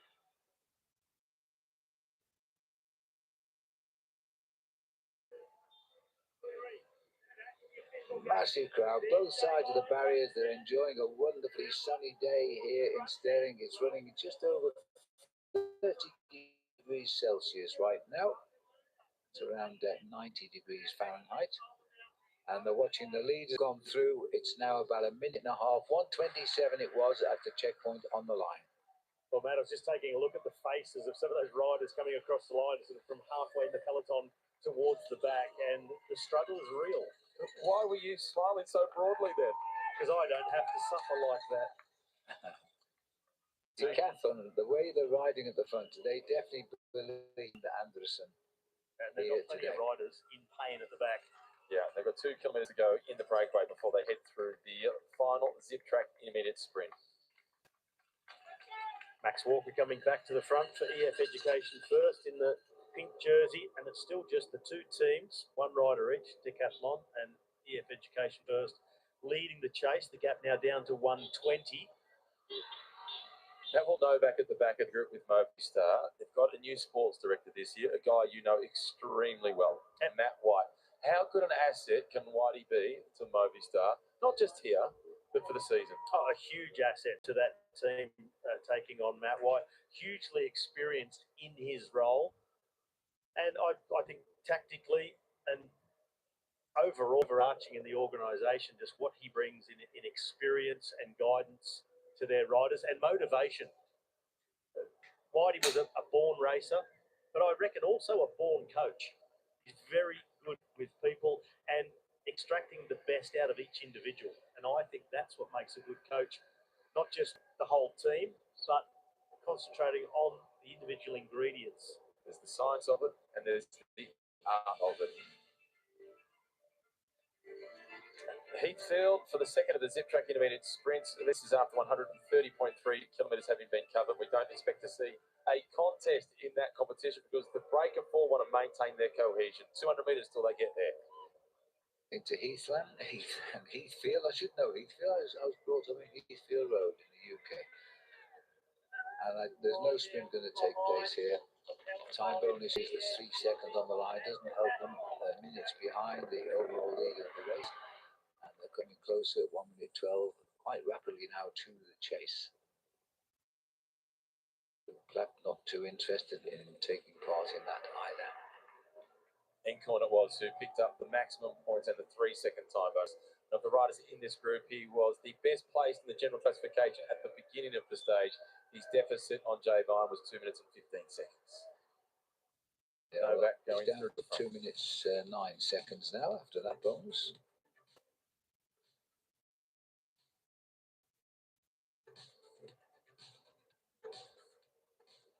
So you never know. 2 minutes 9 seconds is the overall deficit now. It's even better. He's got a minute 11, minute 12 on the peloton just at the moment. The results for you, if he gets the 3 points and a 3 second bonus. Novak, who crossed on his own, remember to catch these leaders, is doing well. And I don't think he'd like to give up. Standard in taking the 1 point for third place in the zip track sprint there. Now it's down to 1:11. They came through the finishing line with a deficit of 1:27, so they are closing in quickly now. Lovely and precious speed past our sound there. the sound of the peloton, the coming carbon, humming, 60 odd kilometres per hour. It is a festival atmosphere at the Santos Tour Down Under in South Australia. It knows how to throw a party. It is known as the festival state. It's got a year-long events calendar. It's packed with world-class sport, food, culture, arts and music. There's also the Tasting Australia event that they have here each year, plus, of course, the Adelaide Fringe. There's the AFL Gather Round, and Robbie McEwen, one for you, Live Golf in Adelaide. You've got to get across at some point, surely. Fantastic event, and I do look forward to getting there eventually. This year won't work for me, but next year, I think when the venue is going to change after this year at the Grange, next year at Kooyonga, where I played the other day.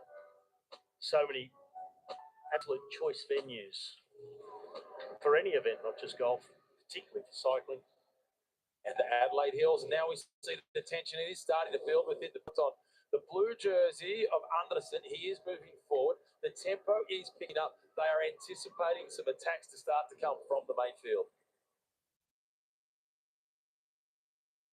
And the entire team from EF Education Easy Post now up at the fronts. Number 43, Harry Sweeney, third position in the general classification. Normally a worker for the team. A new role today, Harry. You are the leader. Can he stay inside the top three and get a spot on the podium? I really think he can. Harry Sweeney, what he's shown so far in this race, I'm banking on him holding that top three position. By the way, he hung tough on the corkscrew climb and all the way through to Uradla. And going on the counter-attack late in the stage, he's flying. Anderson in blue, Brennan in yellow. Their two teams have been doing the chasing. They are two contenders for the stage victory, and now they're chatting. There's the man in blue looking to finish off his contest for that overall blue jersey at the end for Zip Track points. Getting excited now. He said yesterday he'd won it, but if you check it, he hadn't won it yet. Number 181 in the blood as well. That is Marco Brenner. He is in fourth position in the overall standings. He is the rider that is threatening Harry Sweeney with a spot on the podium. There's just a 2-second gap between those riders in the overall standings. Now what's going on, because the man in second overall has just shot the wrong picture on the left-hand side to make sure there he is with the white cross. Schmidt. He's made sure he's noted the movement by those riders actually, and he's come through. I wonder if this is the lap we're going to see something happen. We've seen a lot more movement within the peloton. Yeah. His teammate Ben O'Connor now coming up alongside him. Other members of the Jayco Oval team also surrounding the Swiss national champion. Well, it didn't happen last time on the climb. 35 kilometres to go. Pretty soon they're going to run out of time to cause that chaos, to really try and find out if Jay Vine is vulnerable. Haven't seen any signs of Jay Vine being vulnerable. He has looked magnificent despite the crash. He has, and we don't hope that he's vulnerable No. for Jay Vine's sake. But these are the questions of elite sport. And that's the question that the Jayco Oval team will be asking. Vine would unquestionably be a deserving winner of this race. He demolished the peloton on the corkscrew, and yesterday, if they had done the 3 laps of Wollonga Hill, I'm convinced he would have won the stage, and his advantage would be a whole lot bigger than what it is now. I agree. We've got the average speed now has just hit 42 kilometres an hour, which is a pretty quick race on this always undulating course. That's a pretty good performance from the speed point of view. As you can see, we're only 36 kilometres, 35 kilometres off the finish of the race.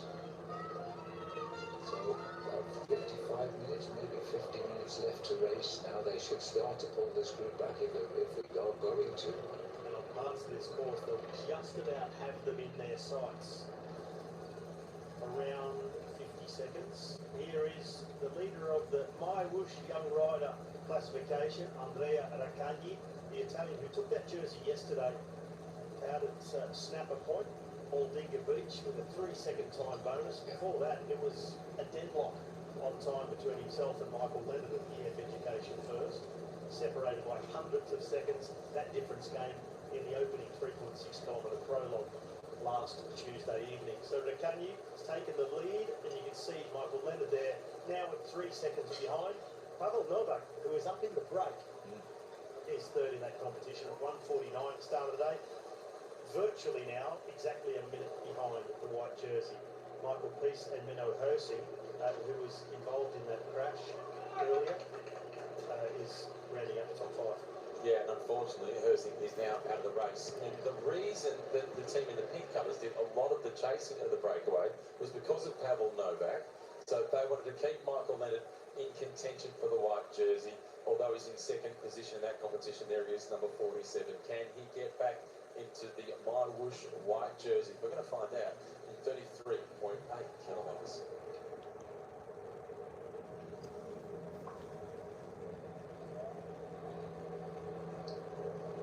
These are the 4 leaders. They've made the running virtually throughout the race, but they're now down to just on 40 odd seconds here.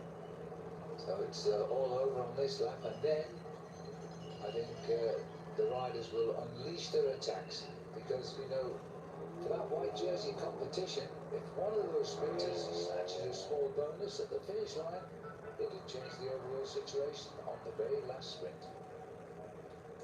Neutral spares vehicle taken out of the gap now, so the commissaires deeming the gap to be closing and small enough that the vehicles have got to get out of the middle of it. The peloton is bearing down on this group.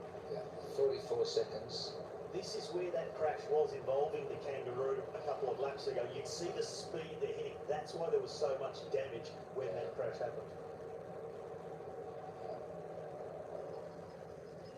Get a sense of the speed on the drone cam. Yeah. do. What's Platt doing? Giving some distance at the back here. He's going to take a run up and go on the charge.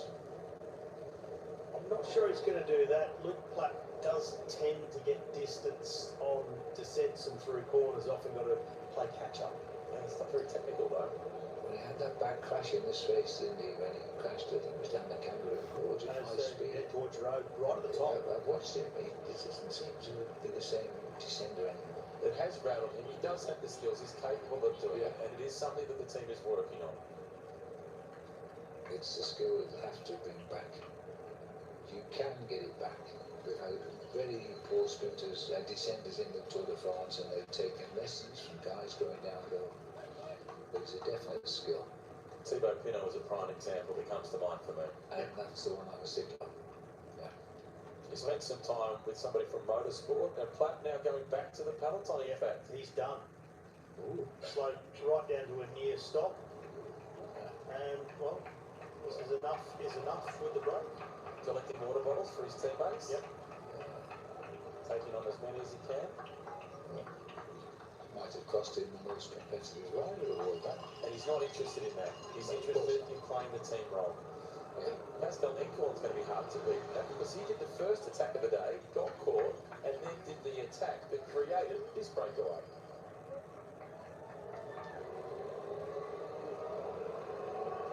So they leave Luke Platt behind. He will be swallowed up by the chasing peloton. And then there were three left in front.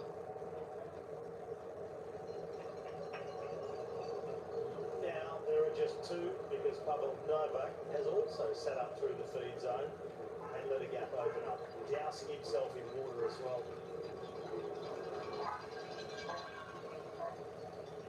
Or is he going to ride his way back on?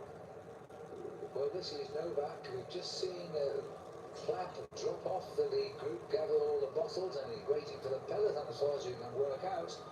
This is Novak, and I think he's going to go back. Yeah, well, he's not sitting up. Maybe he's just made a little error going through the feed there and had the gap open up, and now finding he just doesn't have the legs to close down that 20-metre gap that's open. Encorn still pushing on with Rob Stannard in his wheel. Fine piece of ride by Encorn. Really strong. Really good ride, yeah. 33 kilometres, 31 kilometres, just about 20 miles from the finish line.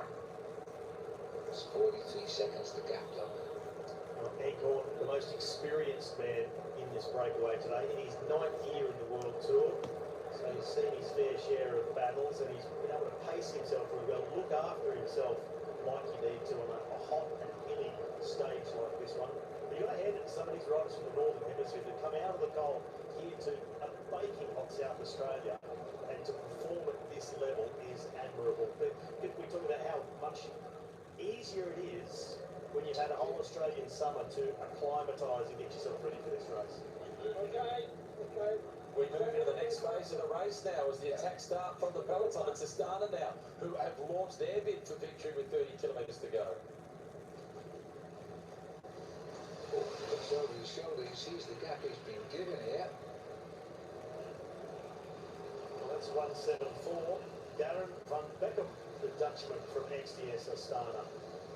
Can he beat the peloton? Settling in very quickly, up in his sights.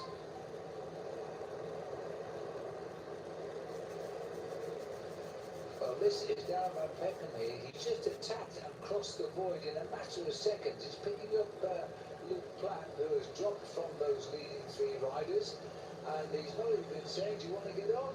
Platt says, what's going on? He's going to try and go back with it.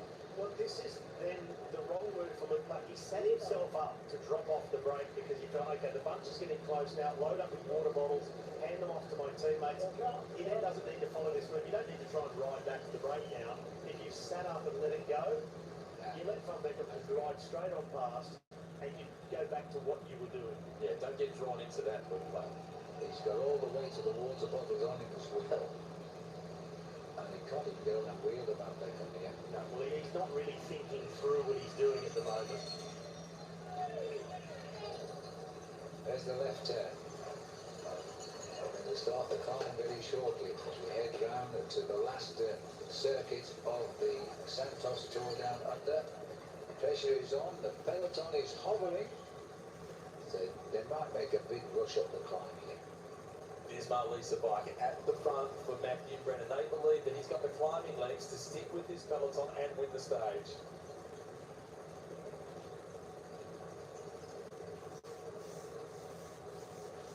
12 seconds, I just heard race radio say, but I don't know if they're referring it to the gap between Platt and the 2 leaders left. Well, Platt he's about to be drawn back into the breakaway, which he deliberately let go of to pick up water bottles to then deliver to his teammates in the peloton.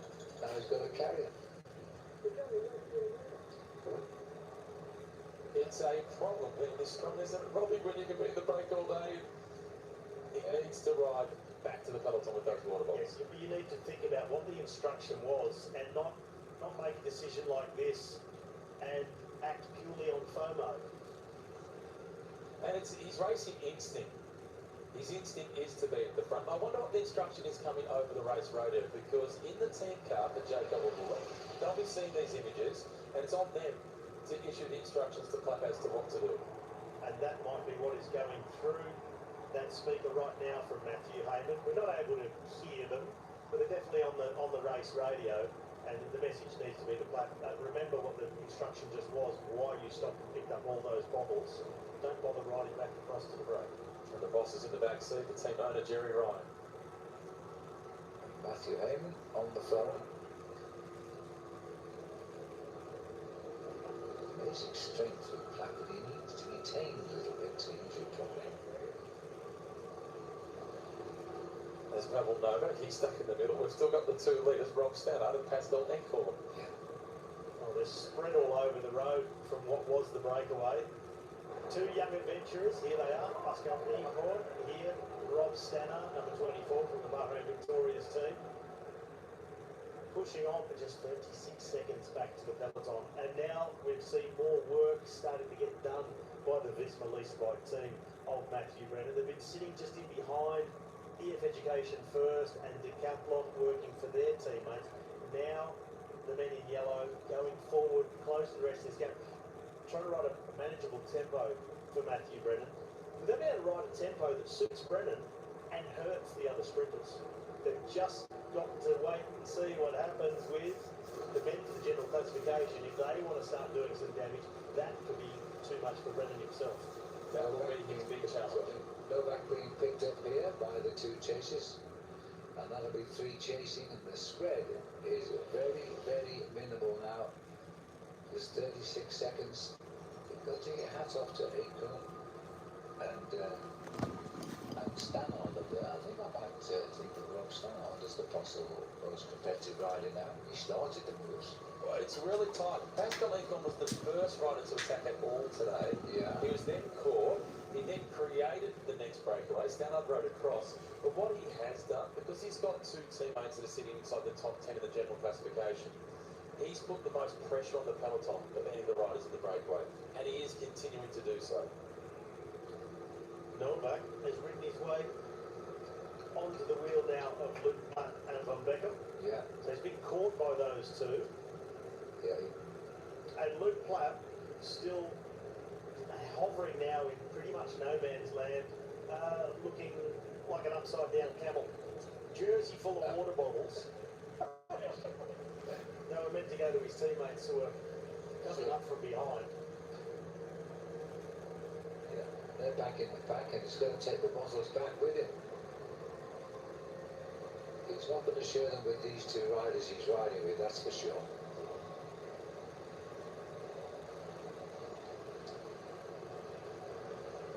Well, we're heading up to start the last circuit. Just a few kilometres to go yet. About 5 kilometres still to ride to the finishing line for the last time before it becomes the winning line.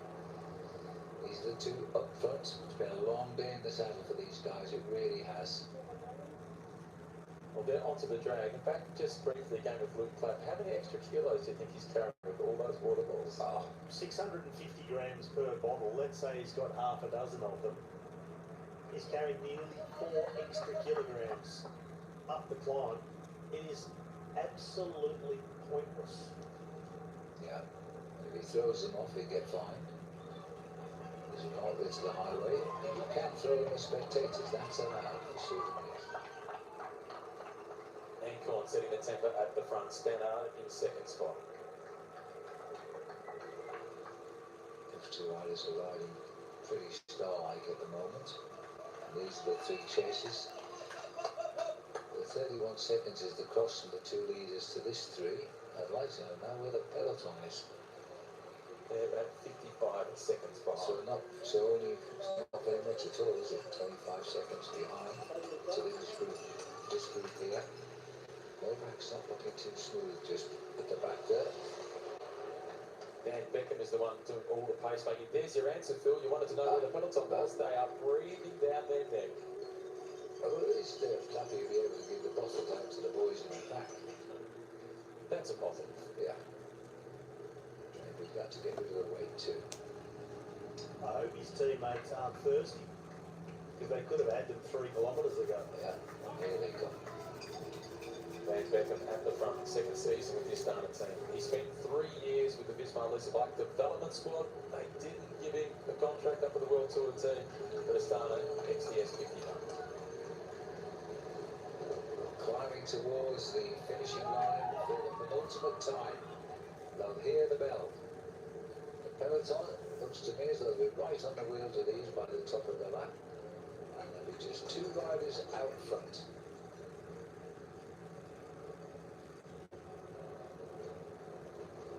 An attack now coming out of the peloton. This is interesting. Use these three as a stepping stone to go forward. This is the ARA Australian national team that is going on the charge. Damien Howson? I think so. Whatever it is, that is a grand tactic from a great bike rider of old, I was about to finish up by saying.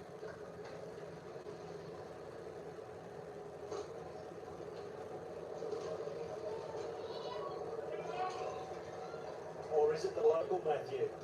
Chris Harper making a move. Stage winner last year at the Giro d'Italia. It was the penultimate stage to Sestriere, a big day in the mountains. What a great move.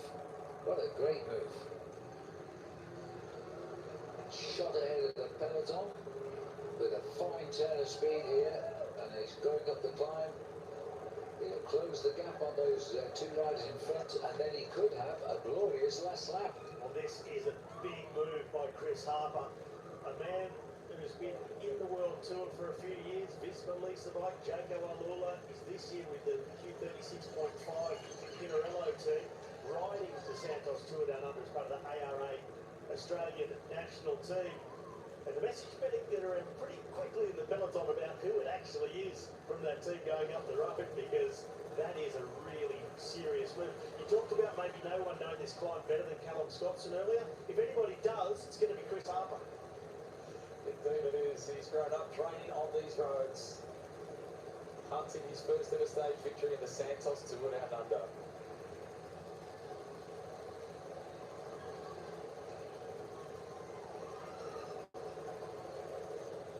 Looking down below our camera here now, he's not the leader on the road, but he might be very shortly. This is Chris Harper, the Victorian rider who's been on the World Tour since 2020, and this is the man that was catapulted out of the bunch, and he's moving it now, hunting it for the leaders up the road.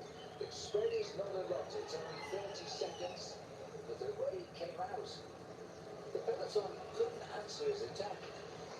This is a man that knows these roads like the back of his hands. He was born in Melbourne. He moved across to Adelaide when he was less than 1 year old. This is where he has done all his bike racing throughout his career. So often with the ARA Australian national team, we speak of a young rider who is out to impress, to catch the attention of the World Tour squads. That is not Chris Harper. He's been in World Tour squads. He's won a stage at the Giro d'Italia. His attack is not about the television. His attack is about the finish line. His attack is about winning. Yeah, this is about stage victory for Chris Harper. A minute 36 down on GC at the start of the day. It's more about stage win than anything else. Here's another look at the climb. Officially around 2 kilometres long, unofficially 7 kilometres long, maximum gradient 11.1%, and that's almost within sight of the finish line. You see further up 2.2%, there's real easing off the gradient before the last vicious little kicker up to the finish line. It's a climb of steps, and they're pretty difficult ones. Pascal Encorn checking across the shoulder. 1 kilometre to the top. This is a great move by Harper. And do they realise he's only a minute 36? That's all he needs to win this race. Take a 10-second bonus if he won the stage as well. It only needs to be 1:26 ahead. It's a desperate move, but sometimes they've been known to work. I'm interested to see where the reaction is going to come from this move by Chris Harper. Will it still be Decathlon, Visma, Lisa bike, the sprinters teams trying to just cruise up and set a tempo that suits their fast men? It looks like it still is. Or is there a bigger reaction from other teams, all starting to want to protect their own little piece of turf? It's Bahrain Victorious who are setting the tempo. They're doing the chasing. They have Rob Stannard at the front of the race in the breakaway. Now, why would they be doing that? They believe that Zambonini can potentially win the stage. And that is a good bet. The man who was beaten only by Mats Pedersen in the Giro last year on a very similar sort of finish. This is thinking ahead. They know that the breakaway is doomed, so they're starting to execute their pre-race plan. So it's not that they're really against Rob Stannard, but they are more concerned about Chris Harper, and they will be riding for Zambonini. So now Stannard in the breakaway with Pascal Encorn. I'm assuming he's going to get the instructions, just sit the wheel, don't work any longer. What the Bahrain Victorious team also want to do, for their man Zambonini, not a pure sprinter, a really good climber with a great amount of punch. They want to make the climb also harder on the sprinters like Matt Brennan, like Tobias Lund Anderson. So using this time, this extra acceleration to just deplete them that little bit more. They're going to come through and get the bell. You might see this will be an excellent counter-attack as a teammate catches a teammate and keeps going.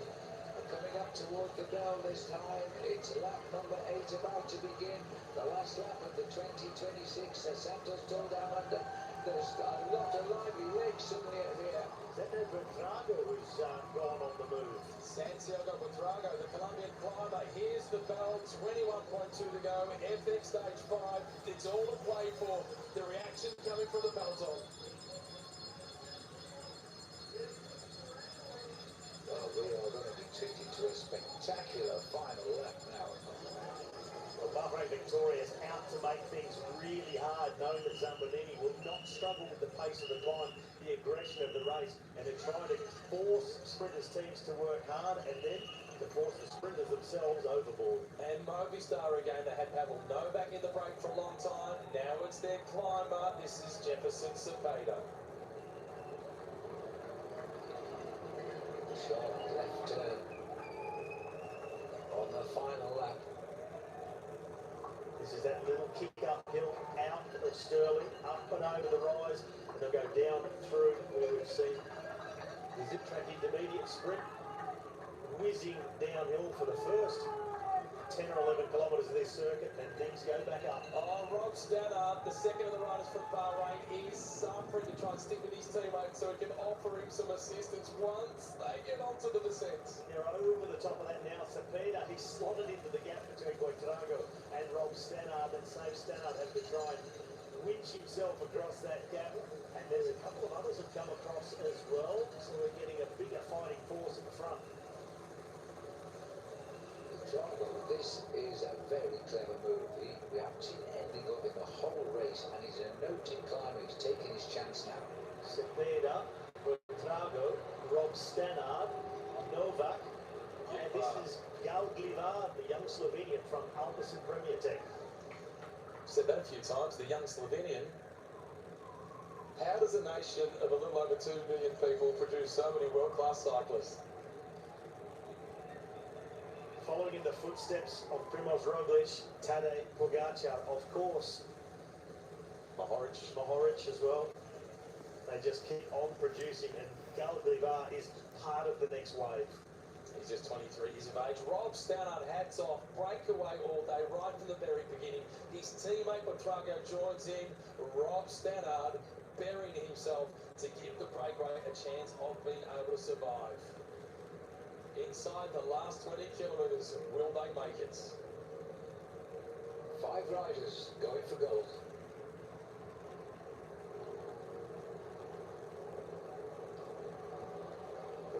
Well, we're hearing now it's only a gap of around 15 seconds.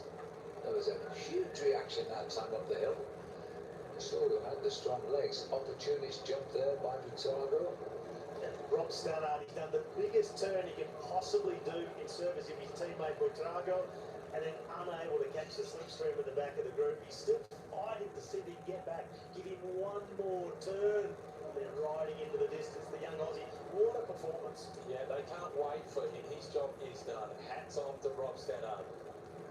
Gage Lever, Santiago Butrago. Rob Stannard in a little bit of trouble. Jefferson Cepeda and Javier Romo. Well, Romo, second overall last year, and for the Movistar team, they have 12th, 13th and 14th in the general classification. They've had no back in the breakaway, they're putting cards on the table, they're out to play for stage honours. We talked about the new Movistar team director, Matthew White. This is pre-planned, and this is Matt White trying to execute the move with his team, and tactically so far, this is perfection, what they need to do.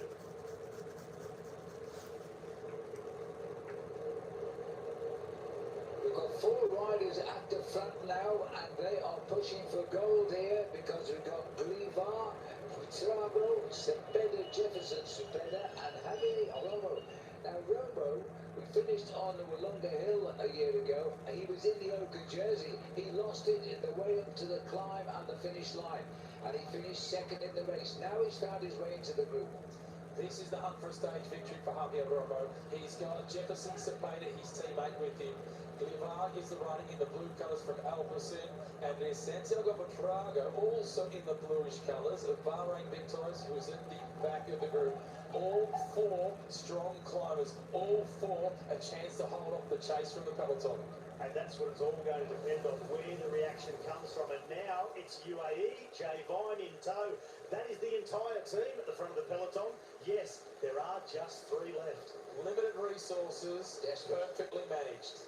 Desperate, trying to confirm the man in third place here as the winner of this race, and with three riders on the front, they could also win in the team race. And they've only got three men left. So UAE taking up the chase using Igor Oliveira. His job will be to get Adam Yates to the bottom of the final climb at around 7 kilometres to go. From there, it's up to Yates and Vine. The big advantage is the advantage. 1 minute and 3 seconds, the gap from Vine to second place on GC in Narrow Smith. The chase for the stage, I've got one word for you. Rex. T-Rex. It's Timmy Rex at the front. He goes back to the front, the man in yellow and black from Visma Lease bike. We've seen him do it so often this week, and he's trying to drag Matt Brennan towards another opportunity. And they hope today that Brennan can get it right. Can he survive the final climb to Stirling? Can they reel this group back in? Four riders fighting out at the last few kilometres of this year's event. And what a finale we're turning out here. At the moment, things are good for the ochre jersey, Jay Vine. He's got an advantage over the second place of 1 minute and 3 seconds, and he's holding it. And the races within the race field, the black colours, Tudor Pro Cycling, they have Marco Brennan in fourth position. He's only 2 seconds away from a spot on the podium in third to dislodge Harry Sweeney. They too want to catch the breakaway, so he can get a time bonus and move up a spot. There's so many reasons for so many teams to get involved. Defending, attacking, stage victory. Another Bahrain Victorious ride. This is off the back of the peloton. So riders starting to be dropped away now in this final lap. The last 15 kilometres of this Santos Tour. And up the front, it is Movistar. They are taking the race by the scruff of the neck, starting the day with riders in 12th, 13th and 14th overall at 1:28, 1:29 and 1 minute 30 behind in the overall general classification. Romo, he is the best of the team on GC. That's him, number 94, going through to the front now. He is riding, he's driving this race. He's still stinging a little bit from losing this race on the very last day last year. He also won a stage, and that was his only victory of the year and his first at World Tour level. Now he's getting his own back. He's trying to slip the field here. And there is Marco Brenner down there. He's lying in the top 4, I think, overall. Fourth position in the general classification for Marco Brenner. He needs 2 seconds to go past number 43, Harry Sweeney, onto the podium. Well, the mean either Sweeney would have to get distanced in the run to the line, or Brennan would have to sprint his way into the top three on the stage. I'm still backing Harry Sweeney to hold third overall. So what does Sweeney do? Does he simply mark Brenner to look after that position in third? Harry Sweeney rides as if he's riding for the stage victory, and he stays close to Jay Vine and everybody around him on GC. And there is Jay Vine, the Oka jersey. There's the yellow colours of Matthew Brennan. Next to him, Ben O'Connor, 131 in the purple jersey from Jago Alula.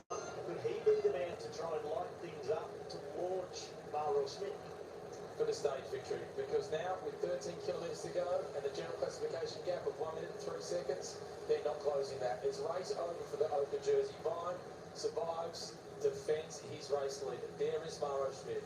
Maro Smith on the left-hand side in the Swiss champion jersey, the red with the white cross. From what we've seen so far, the glimpses we've just had as the pressures come on, Jay Vine looks fine.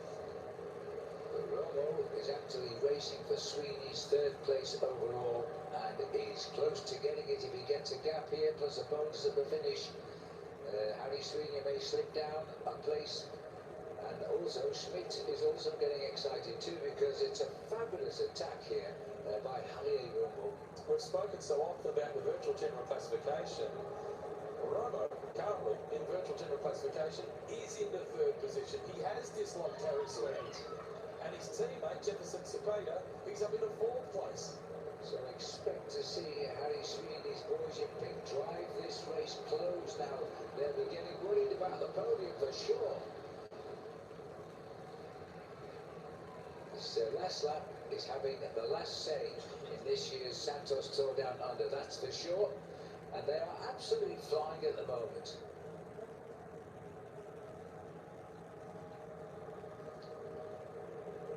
The empty road ahead, these are the leaders heading for the finish now. And desperate moments to save podium places. No threat to the leader just now, Jay Vine, nor for the moment either Schmidt himself in second. But there is a real threat to Sweeney in third overall. Well, there is now a virtual threat to Schmidt in second, because Javier Romo and Cepeda, with a 30-second gap, have leapfrogged themselves into second and third on GC. So Jaco Alula will now be forced to help with the pacemaking. They're doing exactly that. Exactly, they put the team right on the front to drive now. What a climax to this year's race now, because now Jaco Alula, the boys in pink and one man wearing a red jersey, have got to chase down that breakaway. They're losing their high overall.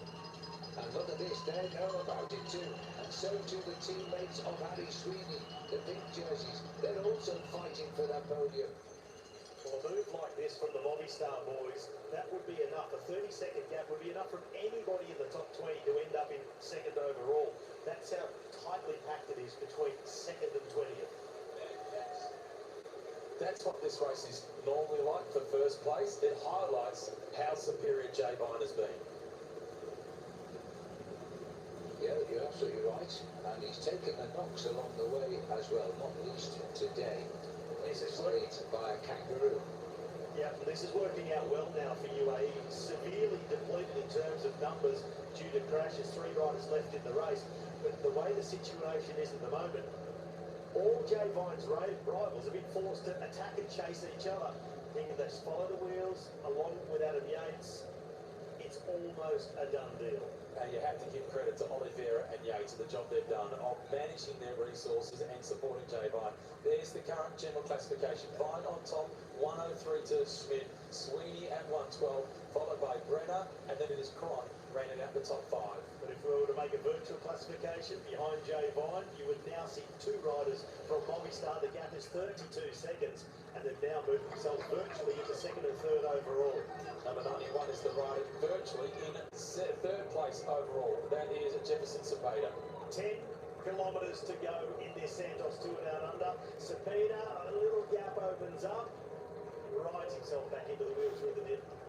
There are the leaders as we now race for the finish here, the last 10 kilometres, and boy, it can all turn upside down before the line.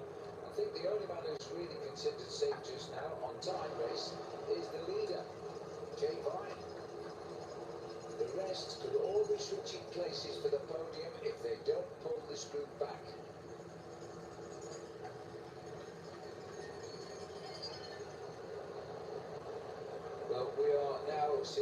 riders feeling the pain of the speed of that peloton, and I think the last climb up the hill, a lot of riders will drop off saying, hey, I've had enough.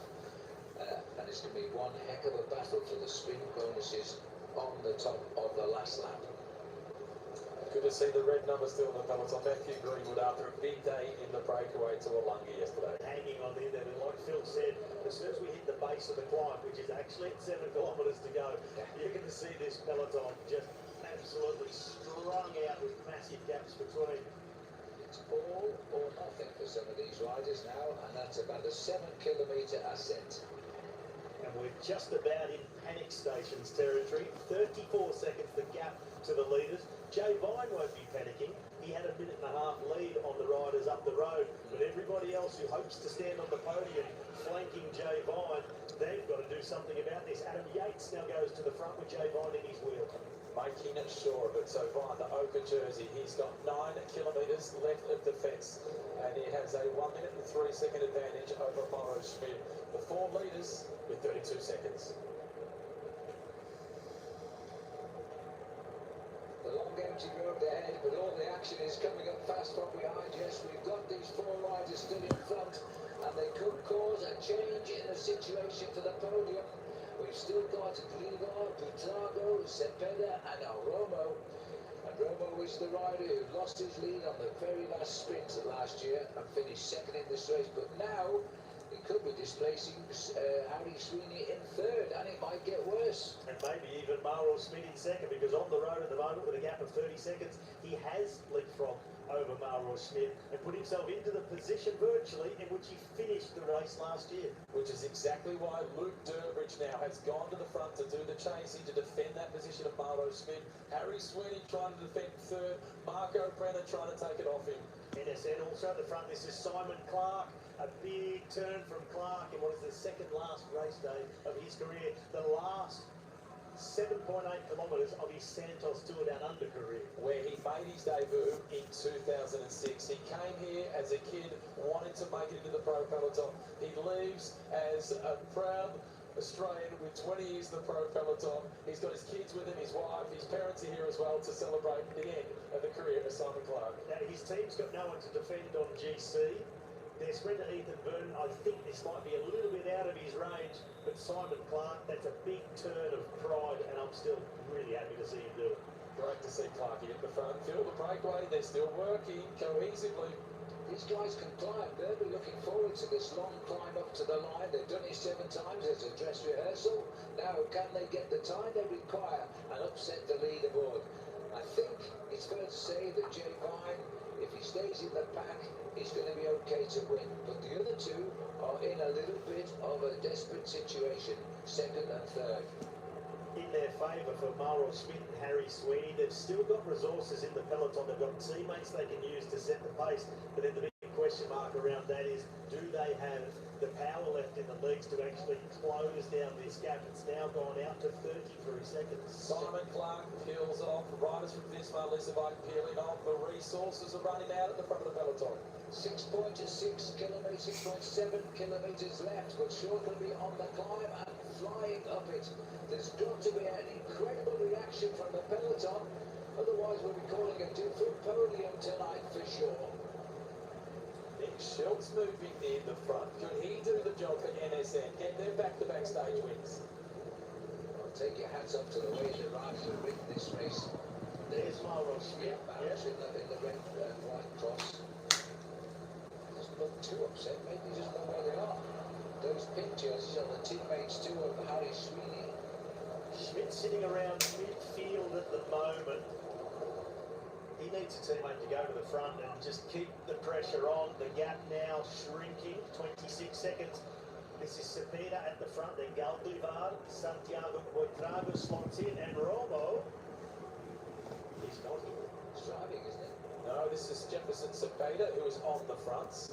Javier Romo has lost contact. Oh, he's been dropped. Oh, the bunch will be pleased about that.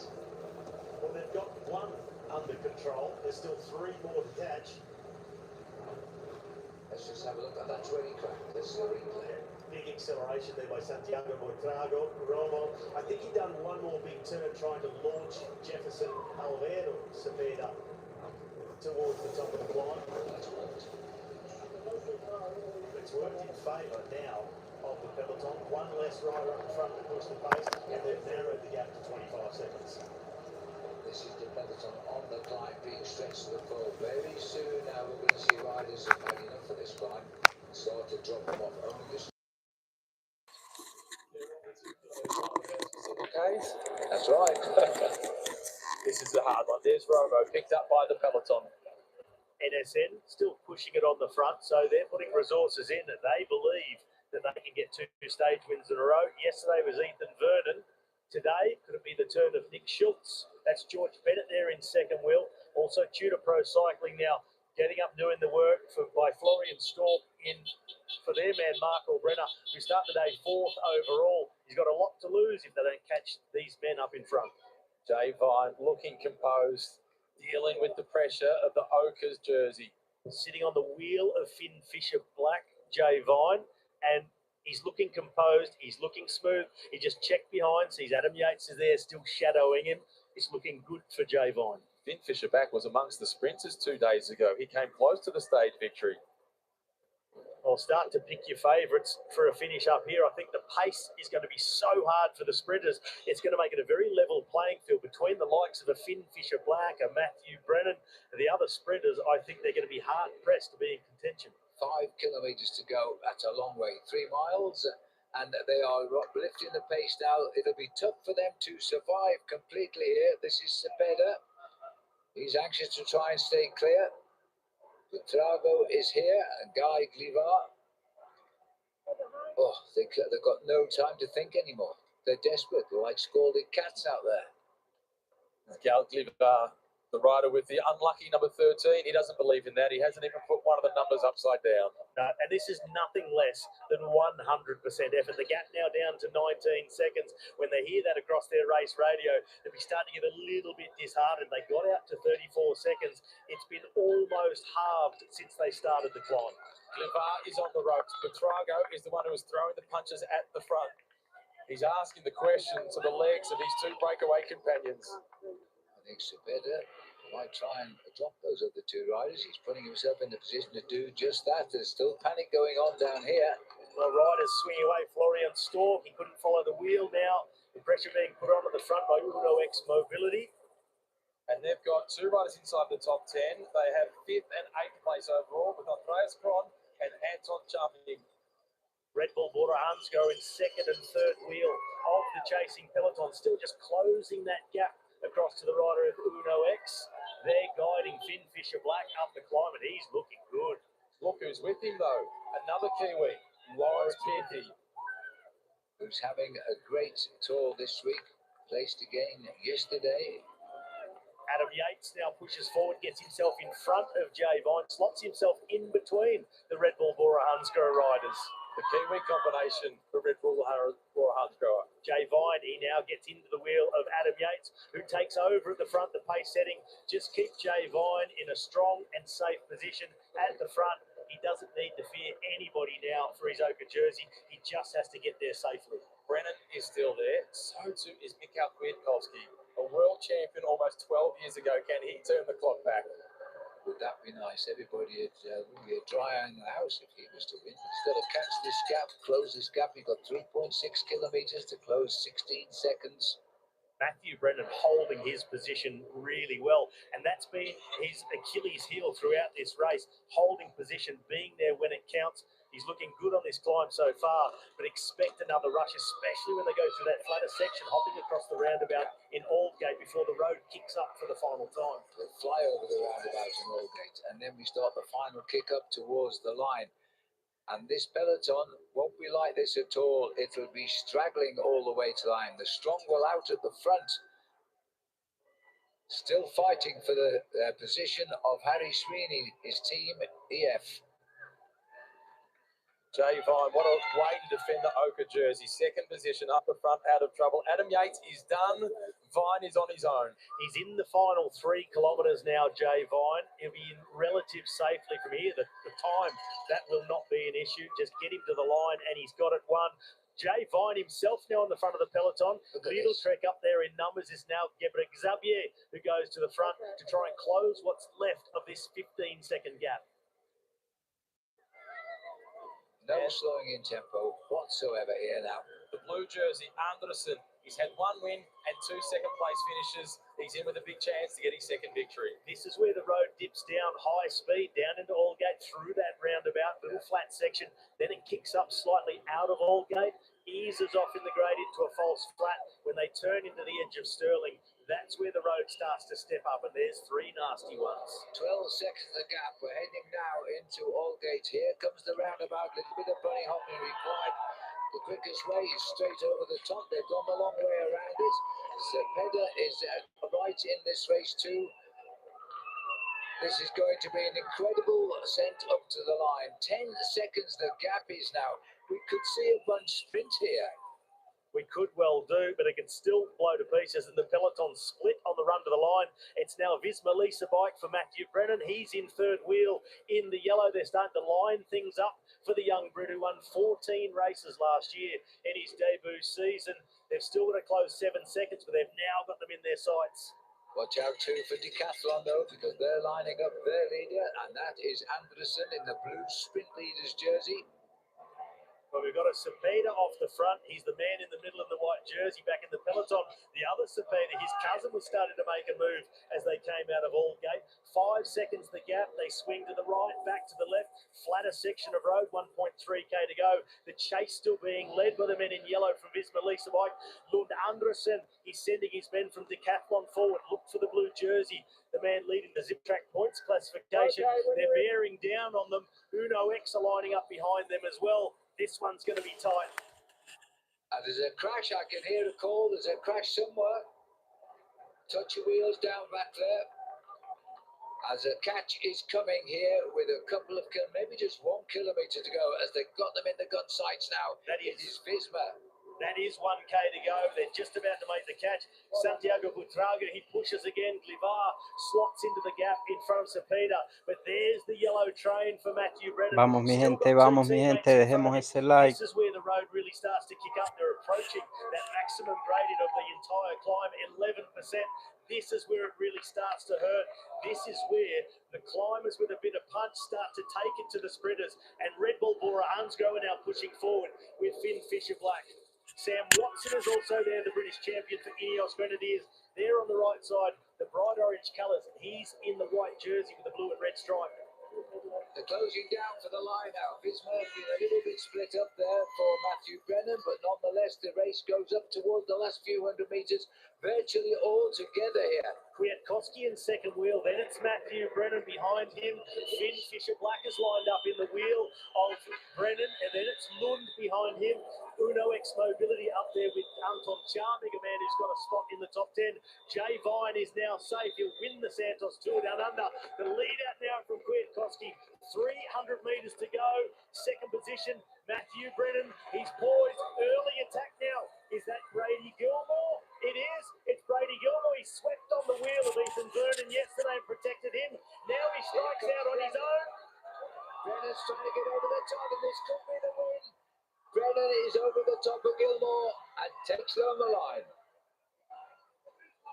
It's taken him 6 days of racing in the Santos Tour Down Under, but Matthew Brennan, his talent would not be denied. His team guided him perfectly, and today on this tough finish in Stirling, don't call him just a sprinter.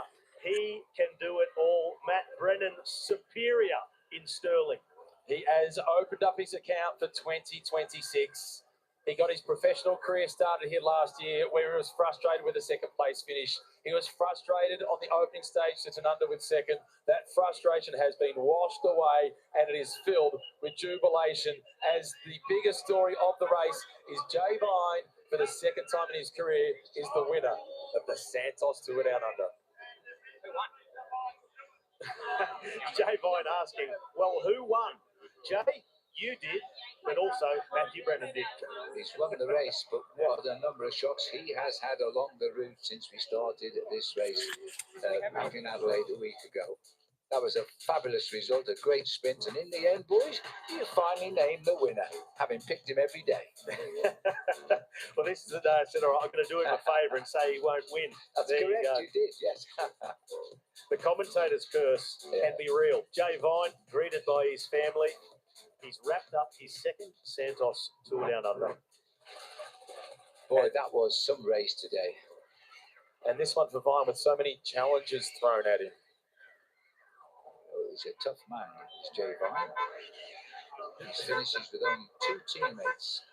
Can you sense not only the exhaustion, but just the pure relief?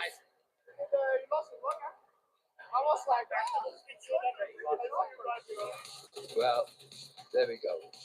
Matthew Brennan wins his stage in the Tour Down Under. Fisher Black, unbelievable there, and Tobias Lund Anderson in third place. Well, that's the result, and let's hear now from the winner, Matthew Brennan.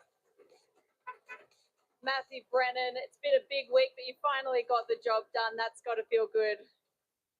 Yeah, I think we were a little bit disappointed all week with maybe the results we did, but we still were giving it 100% every day. And yeah, to finish off today, very happy. I think we picked up on everything we made mistakes on earlier in the week, and on a finish like that, I think it was really important to time it well. I think that's what we did, so chapeau. That's an extremely difficult finish to get right. Can you talk me through that last few kilometres and how hard it is? Yeah, I mean, it wasn't ideal. We had Menno, who usually kind of coordinates a lot of it. He got smacked off by a kangaroo, so that wasn't great. But in the end, it was kind of like we didn't have many guys to kind of be there each time, so we almost did it one at a time, and that was good in the chaos of it all. And I think we stayed in the position where we needed to save energy, and yeah, boys did a great job finishing it off. What does this mean for you for the rest of the season? If anything, it's confidence. I think we've been good all week with what we've been trying, but we didn't quite get there. But I think today we kind of nailed everything that we wanted to nail. And yeah, we got there in the end. So I think leading on to the next races, like the classics, positioning is going to be pretty chaotic, a bit like that was today. And it's good to kind of open the mind up for things like that. Thank you. Thanks very much. He got the victory. He won't be 21, in fact, until August. And now he's landed that. He speaks with the maturity of a much older man than still 20 years of age. Comes from Darlington, by the way, up in the northeast of the UK. Oh, it was an early hit out by Brady Gilmore, but in the end, Matt Brennan picked up the wheel. There is the attack by Brady Gilmore. Fantastic ride. He finished fourth in the end, but Brennan slotted into the slipstream, and then he makes his acceleration up and over the Aussie from NSN. Finn Fisher Black tried to challenge. He couldn't get out of the slipstream. Following through in third in the blue Zip Track Points jersey was Lund Andersson. But Matt Brennan, no denying, he had the 3 Ps today: persistence, position, and power. Let's go to Jay Vine. Jay, you've got the job done. You secured the Oka for the second time. How does this win compare to your win in 2023? Yeah, I guess it was probably more challenging time-wise 3 years ago, but this year, we started off really positive, and we just had more and more bad luck as the race went on. Yeah, today was never going to be easy, and I've been saying all week that it's not over till it's over, but geez, it's definitely proven to be. It's never over till it's over in this race for us. Yeah, so much happened this week, but especially today. Can you tell us a bit about that crash that happened mid-race? Oh man, it's just everyone asks me what's the most dangerous thing in Australia, and I always tell them it's kangaroos, because they wait and they hide in the bushes until you can't stop, and they jump out in front of you. And point proven today, just 2 of them blasted through the peloton as we were doing probably 50k an hour, and yeah, one of them stopped, went left, right, and then I ended up hitting its backside as it was flaying around on the ground. So I mean, it's one of those things, bad luck, but yeah, luckily I'm okay, and happy to be able to hold on to the jersey. Unfortunately, we lost another guy. So yeah, thoughts are with him, praying for him as well. But there's there's only so much you can do, and luckily enough, we were able to take the overall. Amidst that bad luck, you still had some amazing team support. In particular, Adam Yates. Can you tell me what his job was and how important that was to have him with you today? Yeah, I mean, Adam was crucial in that last part of the race, especially once it started to go uphill in the the last time up this hill in Stirling, and then in the final 5K when it went uphill towards the finish, he was perfect in positioning me and always moving me up. Evo was also incredible all day, and we can't forget Sebastian. For the first part of the race was unbelievable and rode the first 4 laps, I think, by himself. So, I mean, everyone that was left today has done an amazing job. I'm just so glad that I was able to finish it off for them. I keep saying it, it's a team sport. I'm standing here, but without the team, also the staff that came out with us, I'm just so incredibly grateful and so incredibly proud to be part of this team. Big congrats. Thanks, Jay. Thank you. Yeah, absolutely tremendous ride, and they'll have to wait for the count back and to check where those riders finish to see if they've also won this race on team. So we'll find that out shortly in the presentation. But he takes it well, but boy, he's had a real rocky week. Yeah, they've had a lot of luck, all of it bad. Correct. Down to 3 riders getting across the finish line in Stirling from the 7 that started on the opening day in Adelaide with the prologue. And as he did when he won in 2023, he finished 4th in the prologue on day 1. But all that really counts is where you're standing on that final podium at the end of the race. Unfortunately for Jay, you see the marks on that jersey, you'll get a new jersey to wear in front of the adoring crowd. Portuguese national champion with him, Ivo Oliveira. The ochre jersey with Jay Vine for the 2nd time in his career. He joins the likes of Daryl Impey, Richie Paul, 2-time winners of the race, Andre Greipel as well. Simon Guerin still stands supreme with 4 victories in the Santos Tour Down Under. That's absolutely right. And the Australians continue their dominance of this race. Here is the final standings of the ochre jersey. Jay Vine on top, maintaining that 103 gap to Mauro Schmidt in 2nd. Harry Sweeney, he did enough to defend his 3rd place. Michael Brenner stays in 4th. Andreas Kron at 116. Andrea Raccagni, also the leader of the My Whoosh Youth Classification in 6th. Anton Charmik, Filippo Zanna and Matteo Sobrero, the Italians in 8th and 9th. And Ben O'Connor shifting himself into the top 10. He's gone up 1 spot. He started the day in 11th because the rider who was missing from here was the rider who started the day in 7th spot overall, Michael Leonard, the Canadian who was 2nd in the race for the My Whoosh white jersey. I wonder what happened to him. Robbie, take us through the last 700 metres and the timing of Matthew Brennan. Well, you look at Matthew Brennan, he sits there, he was in 2nd wheel behind his own teammate, but then Michał Kwiatkowski came up and slotted in between. So Brennan thought, this is perfect. I've just added an extra teammate because Kwiatkowski's going to do a full lead out for his teammate Sam Watson, who is just a couple of wheels further back. So Matt Brennan, he is poised, he is in the perfect position as they make the final run up. Then it's Kwiatkowski who takes over. This is bringing them through 300 metres to go. Look back on the right-hand side in the middle. Acceleration already from Brady Gilmer, but look how far he came from. He had to use a ton of energy just to get himself to the front of the race and gap to Matt Brennan. He looked around, he saw it coming, he made his acceleration into the slipstream of Brady Gilmore, and now he drives it, goes 100%. And when he does, well, everybody's left flailing in his wake.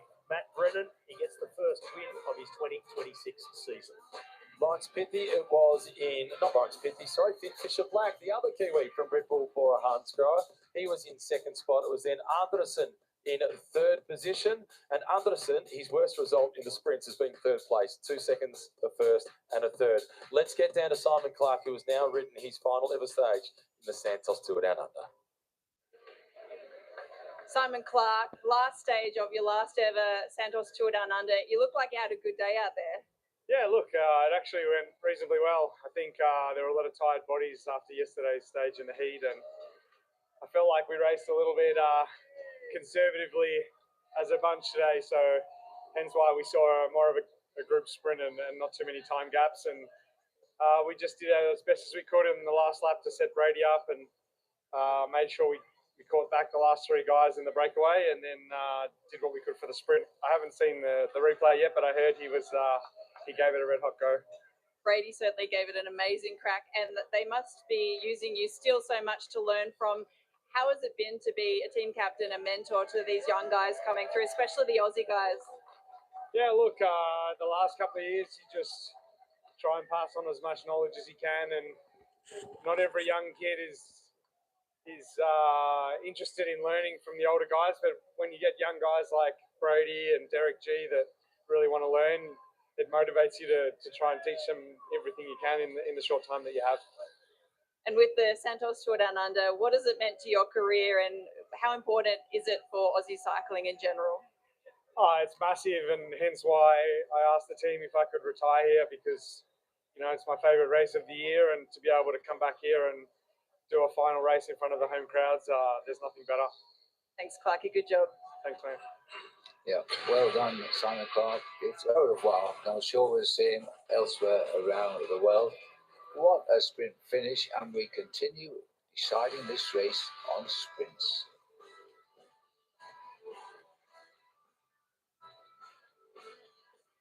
Well, it's time to have a little look around at the classifications now. The King of the Mountains, the FX King of the Mountains.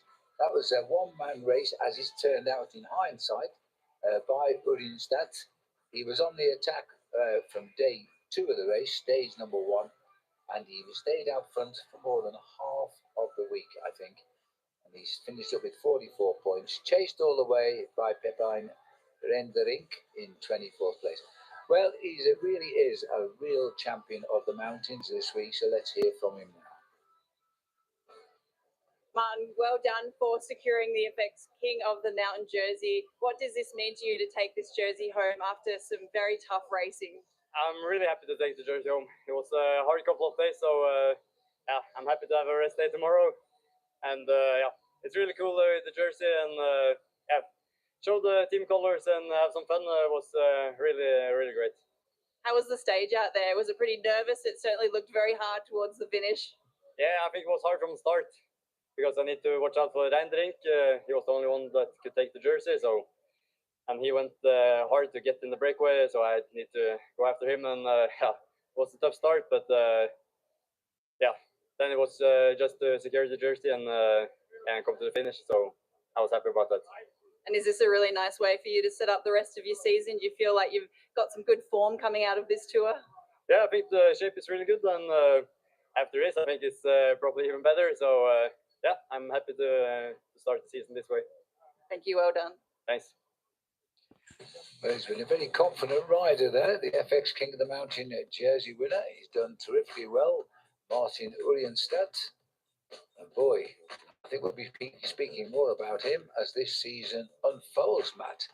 Now, the team that we've always touted as the most expensive team and the best team in the race, Team UAE, they've only crossed the line at the finish with 2 riders to support Jay Vine. This was the nasty problem, Matt, on the road yesterday. It was very early in the stage. The defending champion, Jonathan Narvaez, who started that stage in 2nd position in the general classification, out of the race, off the hospital. The reports coming through late last night that he has some fractured vertebrae, but he will be able to make a full recovery. Another crash back in the peloton, and this time it was Vegastek Langen who had to abandon the race. Yeah, and he broke his collarbone, so they really had a rough ride, but at the end of the day, things have turned out basically well. This was after the Kangaroo went through the peloton, and the Oka jersey caught there. Mikael Bial was the rider from the team, nursing his collarbone as he was going off towards the team car. But the important thing was that they got the big prize. They've taken it with Jay Vine, Mauro Schmidt in 2nd position. Harry Sweeney ran out the top 3. One of the best results, Phil, in the career of Harry Sweeney. Absolutely, Harry's my boy, and he's finished up there in 3rd place. He heralded his way in early on in the race too. Marco Brenner so close in 4th position, just misses the podium by 2 seconds. Andreas Kron was the next best. Andrea Revgoni, he picks up 6th position overall and also the Maiwush white jersey. Anton Chumning in 7th. Filippo Zanna his first time in the race for Sordell Quickstep. He finished in 8th position, and Mateo Sobrero in 9th, Ben O'Connor in 10th position. Zanna and Sobrero, former riders for the Jacob Olula team. Best young rider classification. This was wrapped up yesterday in many respects by the performance of Andrea Ricconi when he collected the 3-second time bonus. But then today, Michael Leonard lost a big chunk of time. These are provisional results. He finished his second at 2 minutes and 14 seconds down. Oliver Peace in 3rd place, and Luke Tuckwell 4th. First came to this race as a 7-year-old as a spectator. But he's much better than a 7-year-old spectator right now. That's a great result for Luke. And the overall there. Well, let's see who's won the Wilson Parking winning team. Was it still? No. Astana have done it because they recovered one. Oh, this is the stage. Sorry, this is Astana who won the team today. Now, where are you? Are you there? Overall classification. We're going to have to look at the overall. They led with 1 minute 51, but they've lost the team to Jaco Allure today. Movistar have moved up. So finishing with only 3 men, it wasn't enough for UAE. They slipped away to finish in 4th place, having led for virtually the whole week. And the all-important points classification for Zip Track, and it was Tobias Lund Andersen who got off to the perfect start in Tanunda. This is the Zip Track sprint jersey. He showed his way all week, and he felt he'd won it yesterday, but technically he hadn't, but he confirmed it today. But he fell into place with 94 points ahead of the winner today, Matthew Brennan, moving up 59 points for him. Sam Wells, also a stage winner, in 3rd place there. King of the Mountains classification. It was right from the very first stage where we saw plenty of attacks going, and it was Urienstad who was in those early moves and picking up the maximum points. Rederink in 2nd position, and Luke Platt, through all the breakaways that he's been in, up into 3rd position. He's very active all week. Sometimes his tactics seem a little bit strange, but he's got a result in the FX King of the Mountains. So that's the results. We'll see the prize presentation shortly, but now let's take a trip around the course and see the highlights of this stage based in Stirling, the last stage of the Tour Down Under this year. Almost 170 kilometres. 8 laps around the challenging circuit in Stirling. All the classification leaders right on the start, very short neutral zone because they were on a circuit, just some 500 metres. And Pascal Encorn was the first rider to attack and one of the last riders to be caught from the breakaway of the day. Rob Stannard was very active as well, making sure the Bahrain Gracias, mi gente. Gracias por acompañarnos en esta transmisión de este evento. Suscríbase a Ciclismo y Más, déjese me gusta, compártalo, coméntelo y que pase una feliz noche. Nos vemos hasta mañana en Tour El Salvador a las 9 y algo de la mañana. Que pasen buenas noches. Cuídense. And then once the break got caught, the next move went, and again it was Pascal Encorn